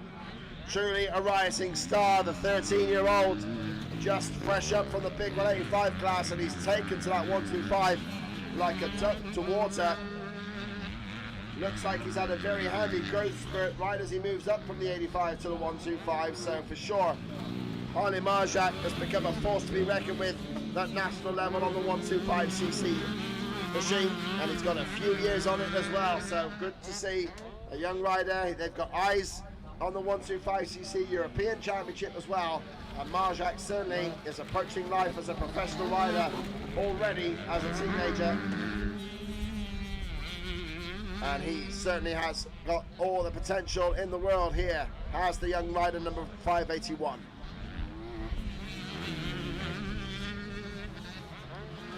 Max Court, number 616, switching from Kawasaki, who he was with for a long time. He's there now with the Triumph machine on the Dirt Stores squad. His twin brother George Court not with us this weekend. Not quite sure if George is still a concerned rider or not. Hopefully someone can tell us that one. But certainly Max looking in great nick at the moment. Although, as it stands, second place in this race would see him lose the overall verdict to the number 17 of Harry Lee.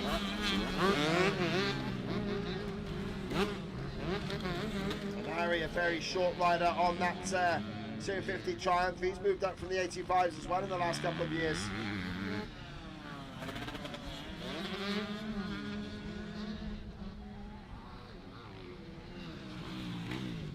Max Clark in our shot here now, second place for the Dirt Store Triumph man.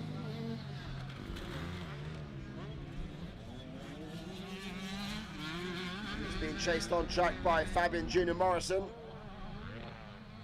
Kind of a forced debut on the 250 class for Morrison this weekend with the KTM 125 packing up on him in practice. He then went out with a 250 Honda, switched classes to the bigger capacity, and he's actually proved to put in a real good weekend. 6th and 4th so far on a brand new machine to him. And it really is a big difference between riding a 125 two-stroke and a 250 four-stroke. So he certainly is adapting very well, even though he's going to miss the podium by the looks of it. Morrison is putting in a good stitch at the moment. So behind Cork, we've got some action going on here. At the end of the start straight is Archie Stapley closing in on Travis Lawton, and now Ryan Cliff is looking to move himself further forward just to try and confirm this podium squabble.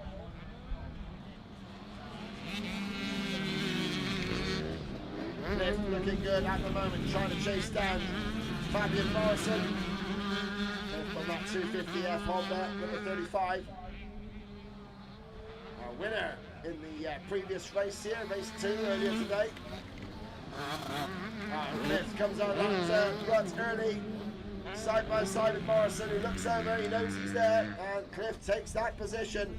Up into 4th in the 250 class in this race goes Ryan Cliff. So you've got Harry Lee ahead of Max Cork in the 250 class, Travis Lawton 3rd, Ryan Cliff in 4th, and Fabian Junior Morrison there, now down to 5th place. No disgrace though for Fabian, first ride on that 254 straight machine. One of those riders on the cusp there, looking hopefully at a pro career, but he does need some good scores to truly get there first. Cars on the inside of a lap rider, it's Fabian Junior Morrison.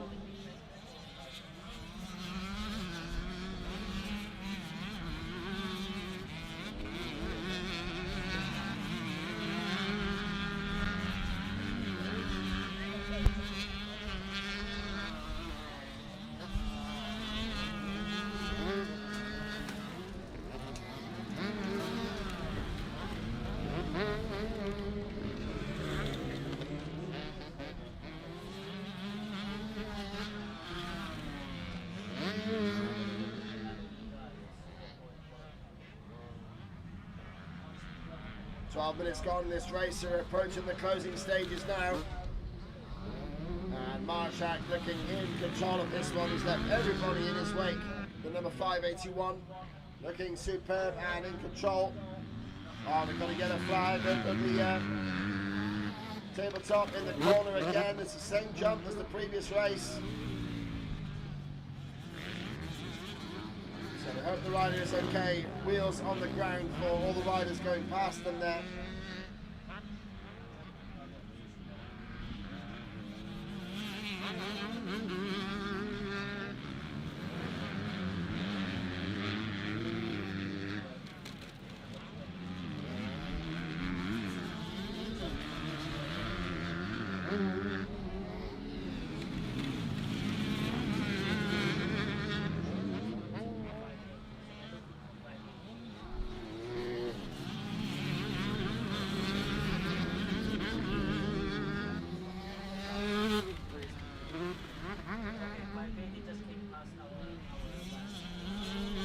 So 580, Robbie Daly then putting in a great chart so far. He was way back in the standings, but he's fighting his way back up there now. He's got Oakley Skinner behind him. Here he is, Robbie Daly on our screens. Another 580, Rocket Robbie. Looking at, well, he was 65cc British champion and had a final race dispute for receiving outside assistance on the start line a couple of years ago in the 85cc class, and he was penalised and lost the championship, and pretty much after that boycotted the British Championship. So Robbie Daly, he's got all the speed in the world, but we haven't seen him on the British Championship scene for a while, and Robbie Daly, it's great to see the number 580 is still ripping round on the 125. Certainly got absolutely tons of talent, and he's ripped through the pack here. He was 9th on the opening lap, and he's come through up to 3rd place. He's still a distance now between Archie Stapley and Harley Marjak, but for sure Robbie Daly there is going to secure 3rd on the podium this weekend and keep the Mecca-X Club Championship well and truly in his pocket. He's unbeaten before this weekend, but the S-Pace Commercials Yamaha boys are super fast, and Daly has done well to keep them in his sights and take 3rd overall by the looks of it.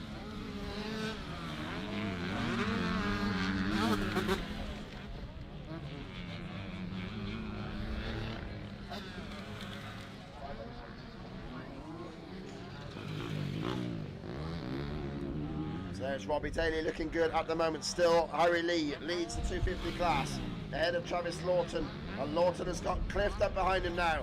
2nd and 3rd, they are there at the end of the start straight for this battle. Right in front there, Travis Lawton and Ryan Cliff battling it out.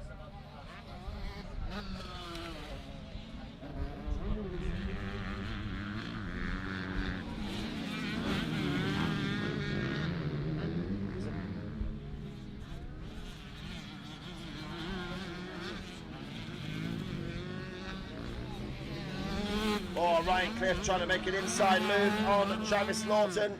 This is the scrap for 3rd in the 250 class. No, it's 2nd in this race. Max Cork has gone missing. So Max Cork has dropped down on that lap. Yeah, Cork now at the end of the start straight. So Max Cork has dropped down the order to 5th place, and Cork could be losing his podium spot here.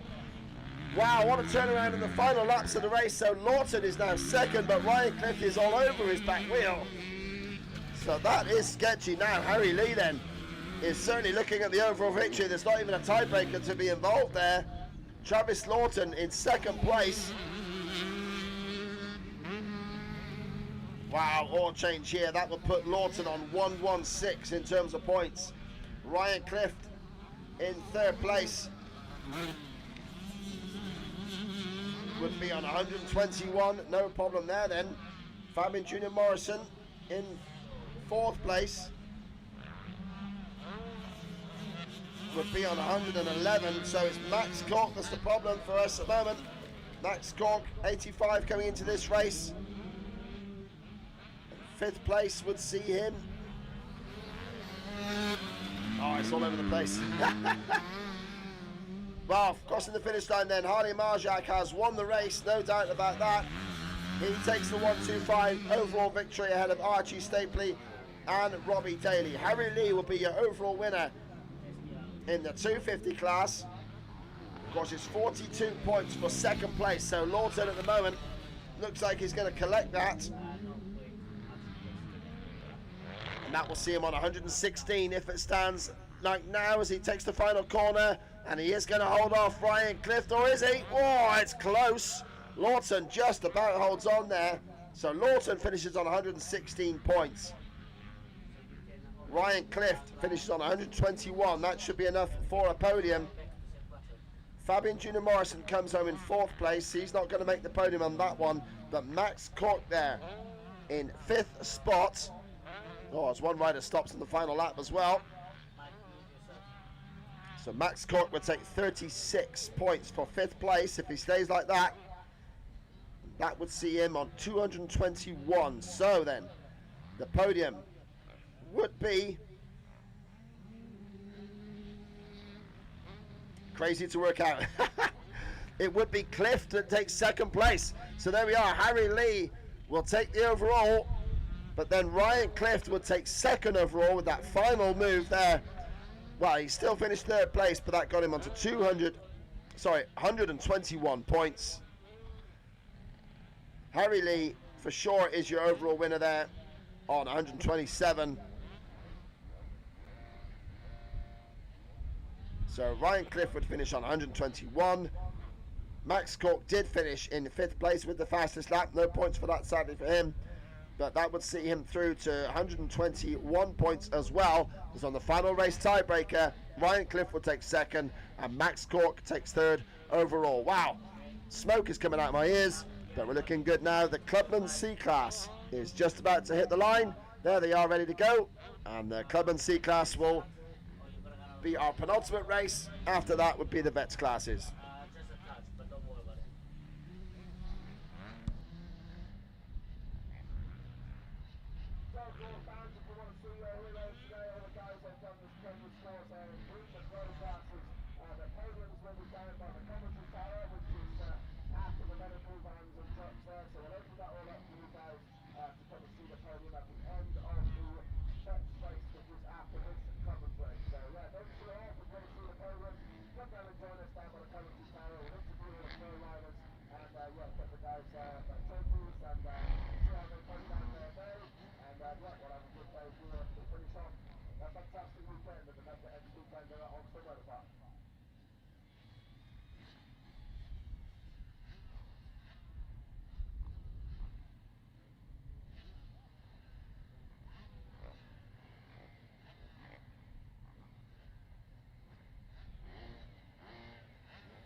Here we go then, getting ready for the start of the Clubman C final race of the weekend. Both race wins so far have gone the way of Jack Keith, but then it's been all over the place as the Clubman C class tends to be. So there's all sorts of contenders here. Watch for the number 100 of Jack Keith. Also the 102 of Lewis Williams has been in the mix. The number 777 of Josh Scadding on the Honda. He's been up there as well. The 14 of Charlie Samuel, championship leader here at the Mecca-X Series. And number 77, Paul Branfield, also in the mix here. The 102 of Lewis Williams and the 08, sorry, the number 8 Honda of Hayden Carter. The number 9 of Hayden Andress was 2nd in race 2 earlier today after being 7th yesterday. So it's all to play for here. We'll get the points figured out for you as well, making sure we keep on top of the hectic podium situations. But for sure, all to play for here in the Clubman C class. Can anyone stay with Jack Keith? Possibly not, but behind them, it could be all to play for. Trophies on the line, of course. Big memories to be made. And the Clubman C class are go!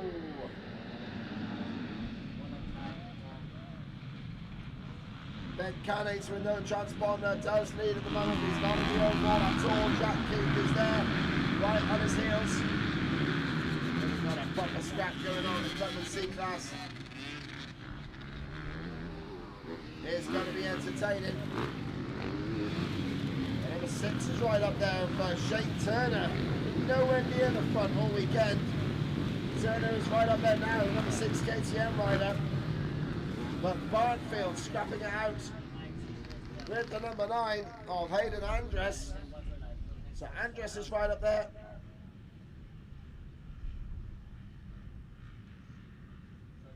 We've seen a few more riders get buried deep in the pack. Number 423, the Stark rider, Adam Rock, is right towards the back there, not having such a great one. Jack Keith is absolutely pure style at the moment out in front. Then we got the scrap going on between Hayden Andres and Paul Barnfield, the number 77 KTM rider.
Problem there for race leader Jack Keith, just fell over in the right hander behind the commentary tower.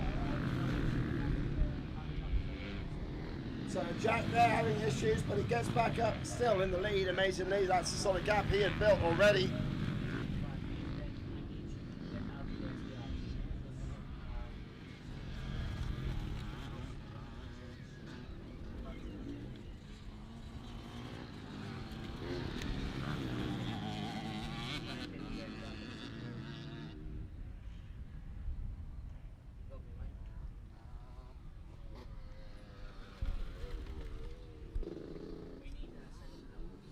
So Jack Keith making the mistake there over the corner behind me, and the race leader cost himself a lot of the time, but he was already 11 seconds clear of Hayden Andres. So from that side of it, he's managed to escape unscathed, still holding the race lead, although yeah, he would have had a bit of a heart rate spike, no doubt about it.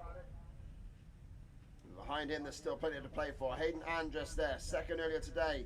He was 7th yesterday. So for sure, he's moved up the order quite a lot overnight.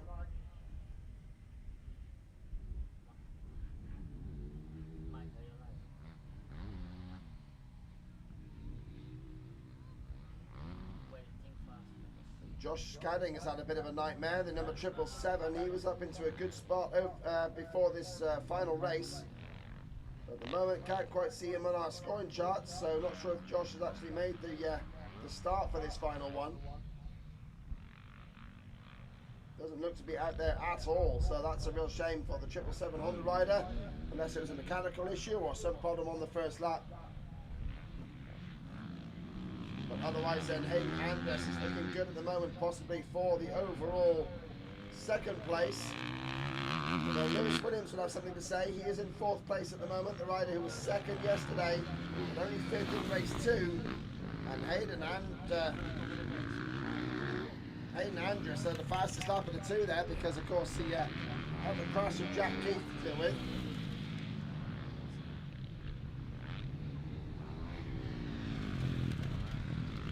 By the way, there trackside you can see the number 711 of the Kawasaki. That's Ben Cannings, and I only know that because we oh, and I think that might be Josh that's dropped in over the far end of the track. There's a bike on the side of the circuit and the rider on the other side of the track, so yeah, getting some medical attention. That could well be our missing rider Josh Scadding, who was in a good position overall.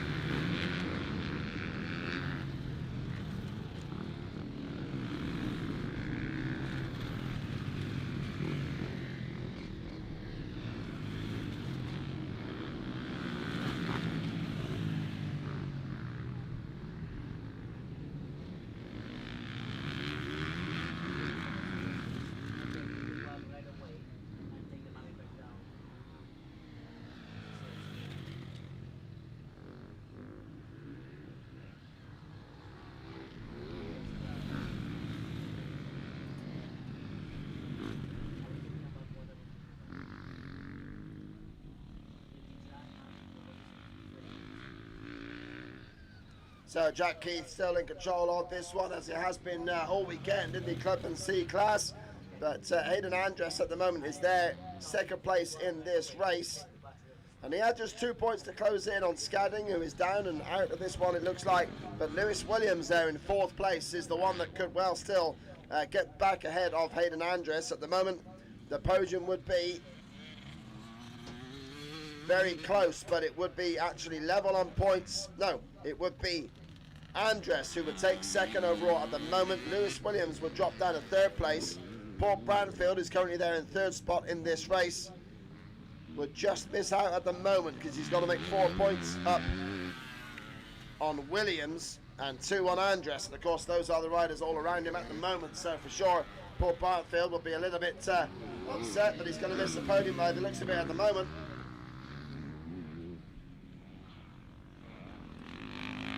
So it's between Williams, the number 102, and Hayden Andres, the number 9 Honda rider, as they come through past us now. So Hayden Andres is up there. He's got Barnfield between himself and Williams. So Williams has to pass both of these riders in front of him, the number 77 of Barnfield on the KTM, and then the number 9 Honda of Hayden Andres, and the Yamaha rider number 102. Quite a relaxed style, but he will need to pick up the pace there if he's going to defend that 2nd place overall, because Andres looks like he's going to nick it at the moment. Barnfield can help his cause. If he can get past Andres, then that would put Branfield on the podium. I've got Paul Branfield written down. I'm not sure if it is actually Barnfield. Hopefully someone can tell us, especially if he does make the podium.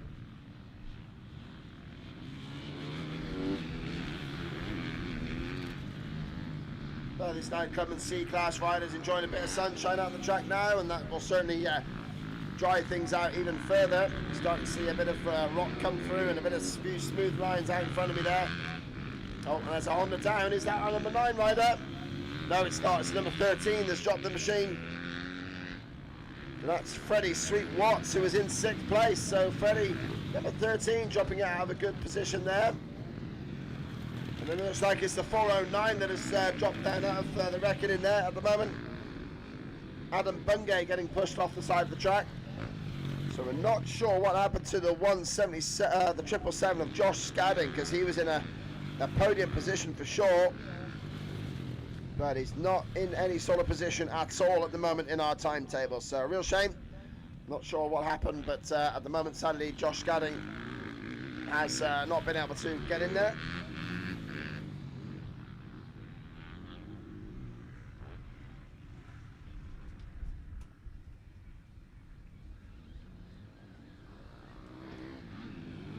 But Jack Keith looking to enjoy himself there. His brother Jamie got himself third overall in the Pro MX2 rankings.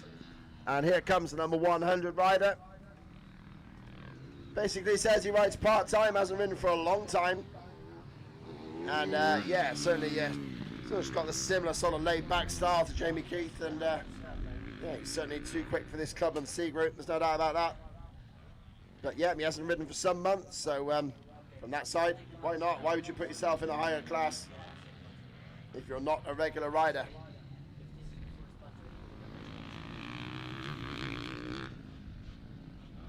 Oh, and here's that scrap. Brownfield then.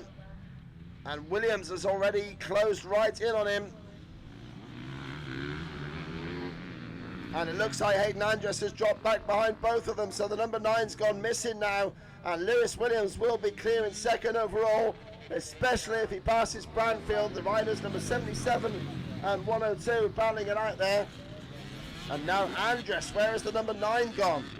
Well, he's dropping down the order. He's crossed the line in 6th place. Here he is in the grey on the red Honda. So the number 9 of Andress then dropping down the order.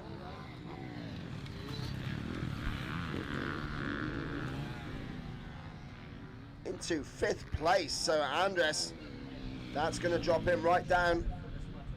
And Brownfield will make the podium by the looks of it.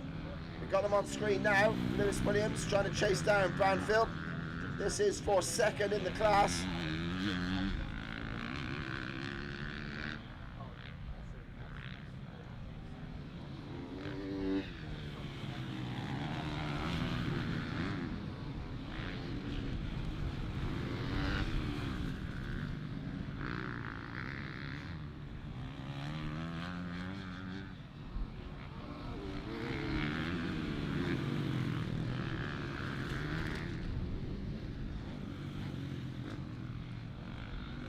So yeah, Brownfield there coming through.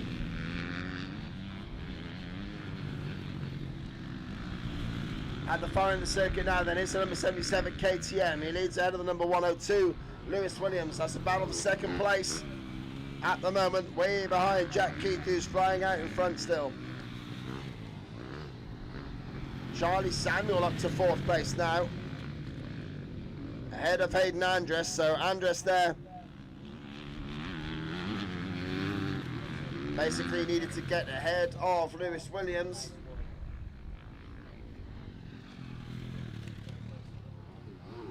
And he's not doing that. In fact, Andress there losing 4 points to Brownfield, and he would lose 2 more. He would only lose 2 even if Williams passed him. So Brownfield is pretty much guaranteed a spot on the podium if he stays around here. Even if Williams passes him, he still will be there, the KTM man.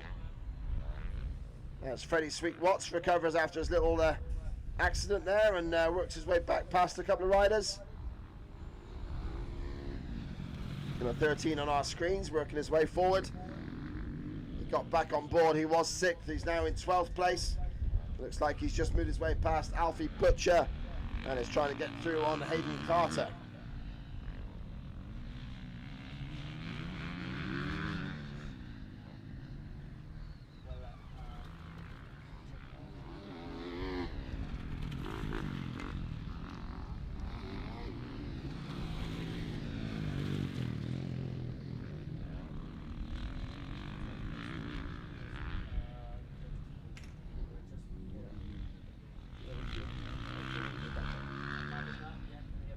And Lewis Williams has passed Paul Brownfield on that lap then. So second place in the race, going the way of number 102, just as it did in race 1. So that would put him second overall, no issue at all. Charles Samuel there, still circulating, the number 14 Kawasaki man.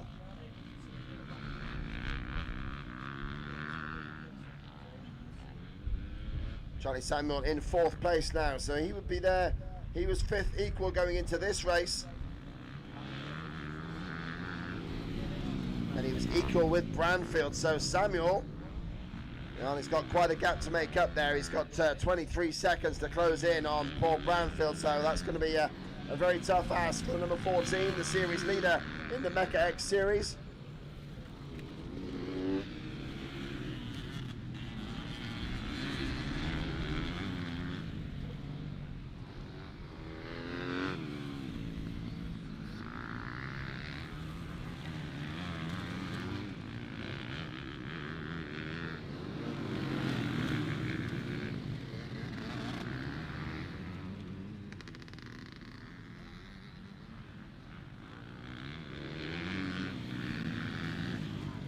So checkered flag flies then for Jack Keith. He takes the third race win out of 3.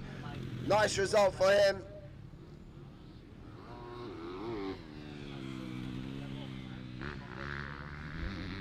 Some issues with the timing here. It's showing John Beckwith doing a 43-second lap time, so something's misshapen with that one.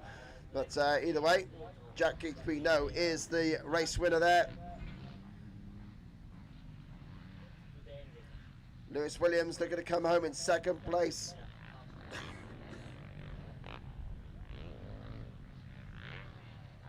And he does so, the 102. He comes across the finish line now.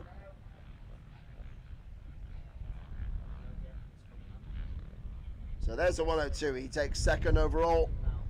And then the number 77 of Paul Branfield will look to bring this one home. And he does so. And the KTM man will be third overall from this weekend's Clubman C class. And now we've got one more race left to go then. That's the vets class, the over 35s and the over 50s all together. On the line, ready to go.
over 35s and over 50 vets, two classes scored separately, racing together here as we do things at the Mecca-X Cup. There we've got the over 35s being won so far in both races by the number 414 of Glenn Phillips, looking in complete control both times. Steve Bixby currently sits second overall on 82 points, so he's looking good for that position. Paul Barron currently sits on 76 points. He's got 3-point gap over Kurt Richardson, the number 19 rider who leads the over 35s championship here. So yeah, for sure, Richardson has got a chance of getting on the podium, and he needs something to happen there to Paul Barron, like maybe a pass or something like that. And then of course, yeah, Anthony Doughty is also in the mix, number 47. And then we've got James Benson and Russell Griffiths equals 6th, after Griffiths was second in race 2 earlier today, but a lowly 16th yesterday. So the number 300 could be a factor in the race here to come, but not a factor at the moment in the podiums unless several other things happen. Scotty Williamson, the number 511, has won the over 50s race on both occasions here, and he currently sits on top in 90 points, 6 points clear of the 95 of Sean Hunter, who's been second twice. But there's a tie for third overall. Jason Holland, the number 171, and Eddie Charman, the number 49. I think they're both Kawasaki men. They are equal third coming into this race, and they're about 8 points ahead of Danny Pomfret. So those two are in dispute for the overall podium. So that's between the 49 and the 171. But also watch out for the 95 and 511. All these over 50s have had a good scrap so far.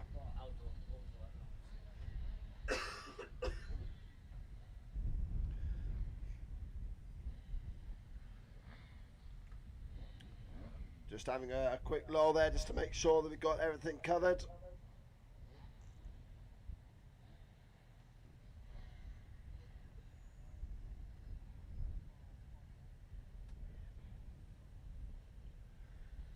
Final race of the day then, guys, and the podium ceremony there for people on site. We will have that behind the commentary tower at the end of the medical trucks. As the paddock starts to clear out with all the riders that have been with us this weekend. Right at the end of the runway though, the start straight lines up, the final time, 15-second board, surge to 5, and it's go! Final race of the weekend then. And Phillips with a clear hole shot, number 414, straight to the front he goes, 49, a big wide line there from Eddie Charman, one of the over 50s contenders. But it is Phillips that leads it, the 414. Second there for Bixby, he's right with him this time. Griffiths is there in third place. Then it's the 199 of Brad Pounder. Chasing through in fourth. Griffiths tries to make a move on Steve Bixby for second place. Kurt Richardson is there in fifth spot. And Charman, a great start for number 49. The over 50s leader in this race at least. Charman trying to make sure of that third place overall. He might have heard me down on the start line thinking, well, I want a trophy at the end of this one. They're nice looking trophies. We've seen them in the paddock earlier. So yeah, for sure, Eddie Charman fancies getting his hands on one of them, and he's got to beat number 171 Jason Holland to do that, as Steve Bixby carves across the front of Russell Griffiths in a great battle for second place. Get the feeling that if these guys can keep in touch with Phillips in the opening laps, they might have the chance to wear him down, but right now they're battling with each other as Griffiths nearly rails around the outside of Bixby, but it's a veteran's class, and that was a veteran move as Bixby just holds back Griffiths in that corner. They're at the far southern end of the circuit right now. The vets all scrabbling against each other in the middle, and of course the ruts are as deep as they can be at the end of the day. The bumps themselves are big as well. Phillips launches into the field from behind the trees. The top three all looking absolutely in great form.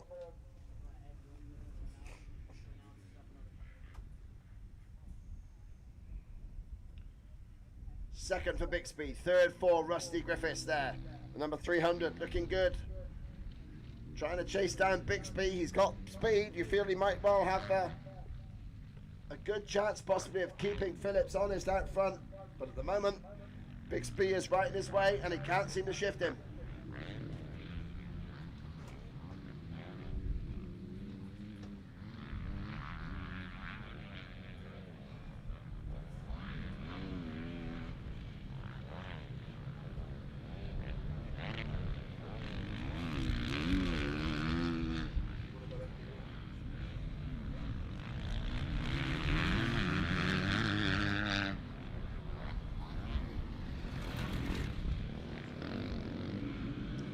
Gert Richardson there, going nicely, the number 19, just rails around the outside of the 378 of Rory Wootton.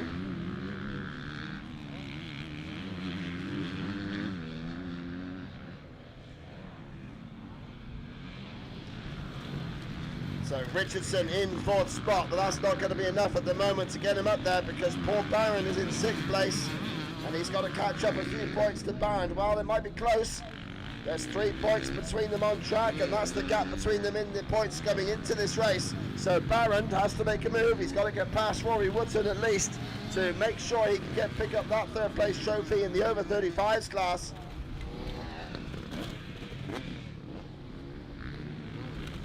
There's Griffiths with that unfortunate first race incident, not really in the picture for the podium there. So it's between the number 19 on the KTM, Gert Richardson, and the black Ducati mounted number 16, Paul Barron. But they got the Kawasaki in between them at the moment of Rory Wootton, and Richardson needs that Kawasaki there because he's got 3 points to make up. And Richardson has just gone over, Wootton has just gone over the berm there, so that was an easy pass for Paul Barron.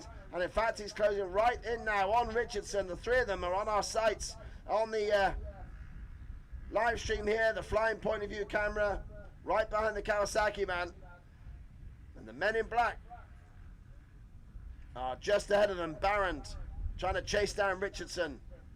Black bike and the orange bike together, fighting out at the moment for 4th on track. But this is also the podium battle, and at the moment Barron would only lose 2 points even if he stays behind Richardson, and that would be enough to take 3rd overall. But at the moment Barron is more interested in just passing the KTM man and making sure of it without an issue.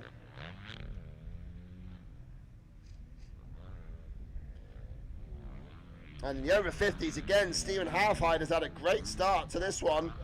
He's only sitting in 7th overall. He dropped back to 11th in race 1, but then race 2 earlier today. Eddie Charman is there in 2nd place in that battle at the moment.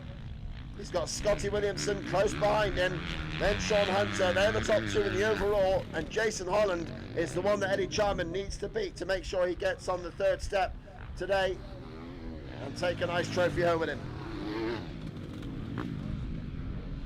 Bixby 2nd at the moment, holding off Russ Griffiths. That stays the same. And then Barron makes a move on Richardson. Ducati versus KTM. There's no contest if it's MotoGP, but motocross is a bit different. Paul Barron, though, takes that 4th position away from Gert Richardson, and that means podium time for the Ducati rider. Great to see a Ducati motocross bike at the circuit there. So Paul, obviously spending the money, getting the bike in.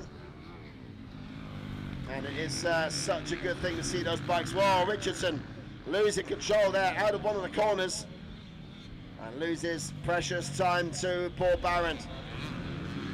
That battle looks to be well and truly resolved now. Stephen Halfhide has dropped back in the over 50s. And it is Scotty Williamson, the number 511, that once more is ahead there. But Sean Hunter has just passed him, the 95 just passed me on the circuit, and he's passed the number 511 there, Scotty Williamson. So good riding from the Honda man, Sean Hunter. And they've both got past Eddie Charman now. And it's the 171, the rider on the KTM, Jason Holland, that is mixing it up with the Kawasaki man Eddie Charman. That's for the over 50s podium last spot. The winner out of those 2, they're equal on points, so the top man out of those 2 will get himself onto the podium at the end of the day here.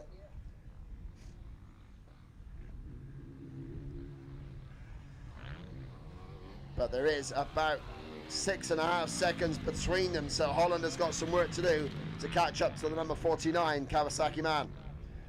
Another Kawasaki man just completing another lap there, and that is Glenn Phillips on a 2-minute 28.0, flying away from the pack at the moment. 9 seconds is the lead over Steve Bixby.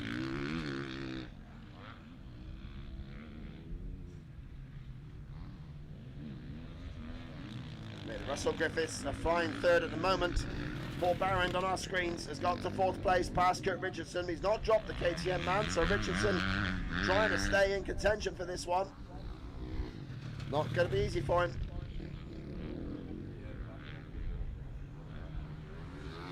We actually need something to happen to Barron as well, or Richardson will still not get on the podium even if he passes Barron. He's got to make 3 points on him, and 1 pass in these positions is only worth a 2-point gain.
So on our screens right now, we've got the number 49 of Eddie Charman. He's holding station at the moment, got a 14-second gap over Jason Holland. So Charman there looking at the overall podium in the over 50s class. And just a little bit further ahead of those two is the 5'11 of Scotty Williamson.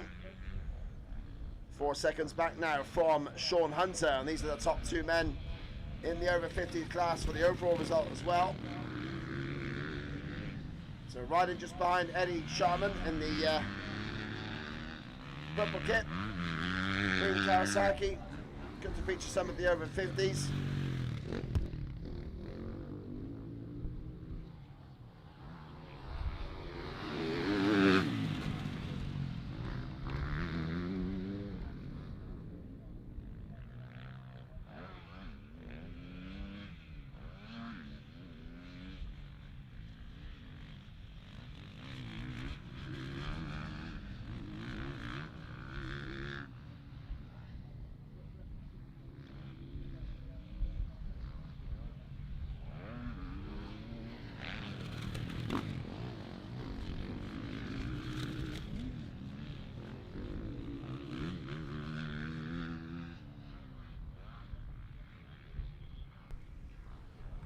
Okay, our camera's there picking up Scott Williamson, who's looking like the could be the overall winner in the over 50s category. We got some screen time for him, which is great. There it is, white and purple kit there, the over 50s overall leader.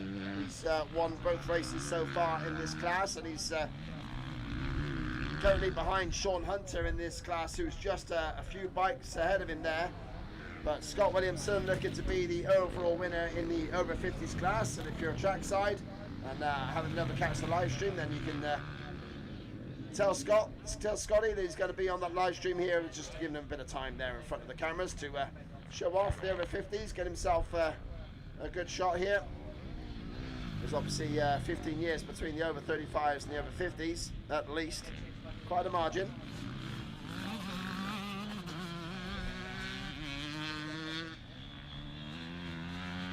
And this rider now in our shots on the screen, number 95, just coming past the commentary box now, is Sean Hunter, the race leader in this one for the over 50s, but he's been second in the first 2 races. Now the gap between them on the previous lap has gone out in the favour of Sean Hunter. He's gone a couple of seconds quicker that time to lie 6.2 ahead of Williamson, but Williamson has done the work earlier in the weekend in the white bike. You can just see out of our bottom of our screens.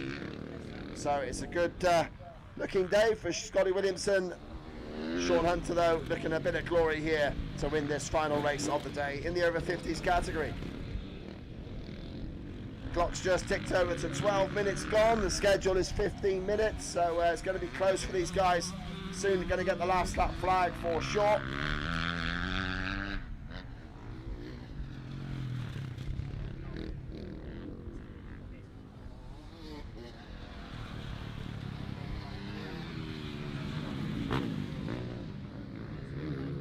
Still out in front though in the over 35s is Glenn Phillips. 15 seconds his advantage now over the number 55 of Steve Bixby.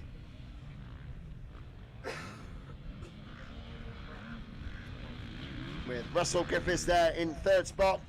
Paul Baran going to be fourth on that Ducati to bring home third overall on the weekend. And that is of course behind Bixby. Bixby looking at second overall.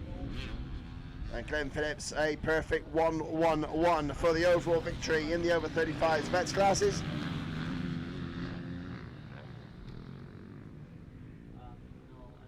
But these guys just keep on pumping their money into the sport. You've got to give it up to them. Great to give them a bit of exposure here on the live stream. A little battle going on between Max Wood, two Kawasaki men indeed. Max Wood catching Rory Wootton for 6th place. And those two are reasonably close.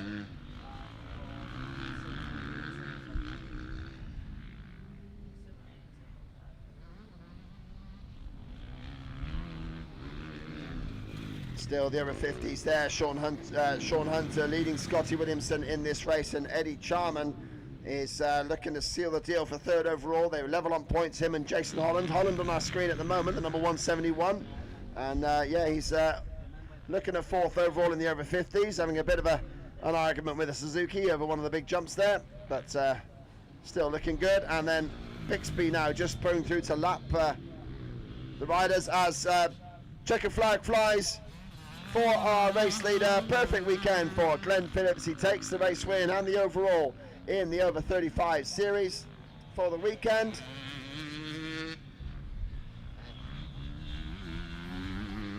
Second in this race and second overall is going to be Steve Bixby, the number 55, and Rusty Griffiths, number 300, just coming over the last couple of jumps now. He will take third in this one, but only managed to get as high as maybe 4th or 5th overall because of a first race 16th place. So it's going to be Paul Barron, number 16, on the black Ducati, who, if he stays upright now, will bring home a nice third place trophy.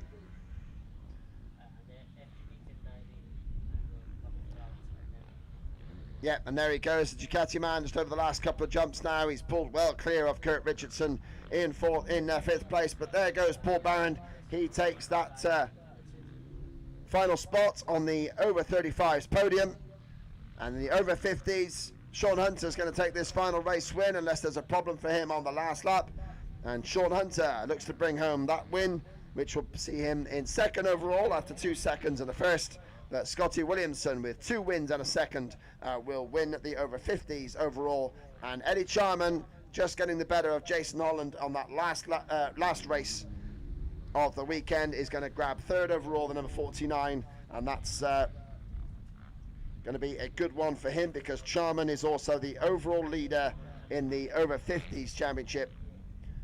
So he is going to enjoy that one. And there you go, that's the vet classes. And for the live stream, we're going to get a little sign off there, guys. So stay tuned on the live stream, and we'll just sign you off there next to the podium, give you a full summary of the day.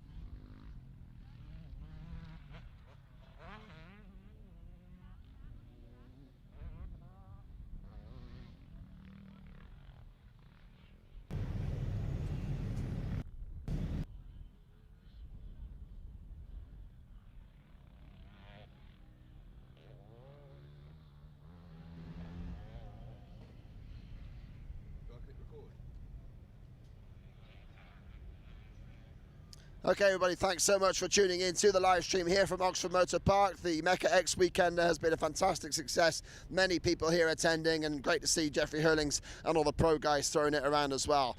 Lots of people enjoyed a great weekend sport here this weekend, so the weather's been with us, it's been dry all the way through, and it's been a fantastic one. So thank you so much for tuning in. Really hope you've enjoyed it. We had Jeffrey Herlings win overall, of course, ahead of Conrad Muse and Taylor Hamill. And then in the MX2 class, a great win for Billy Askew, perfect weekend ahead of Charlie Richmond, and of course in third place there was Jamie Keith. Been great racing all across all across the classes, the youth classes, the vets. Everybody's given their all. It's been an absolute treat to bring it to you here on the live stream. So for myself, Ben Rumbold, and the whole team here at Oxford Motor Park and Mecca-X, been a great one. Thanks to everybody involved, and thanks to everybody for tuning in.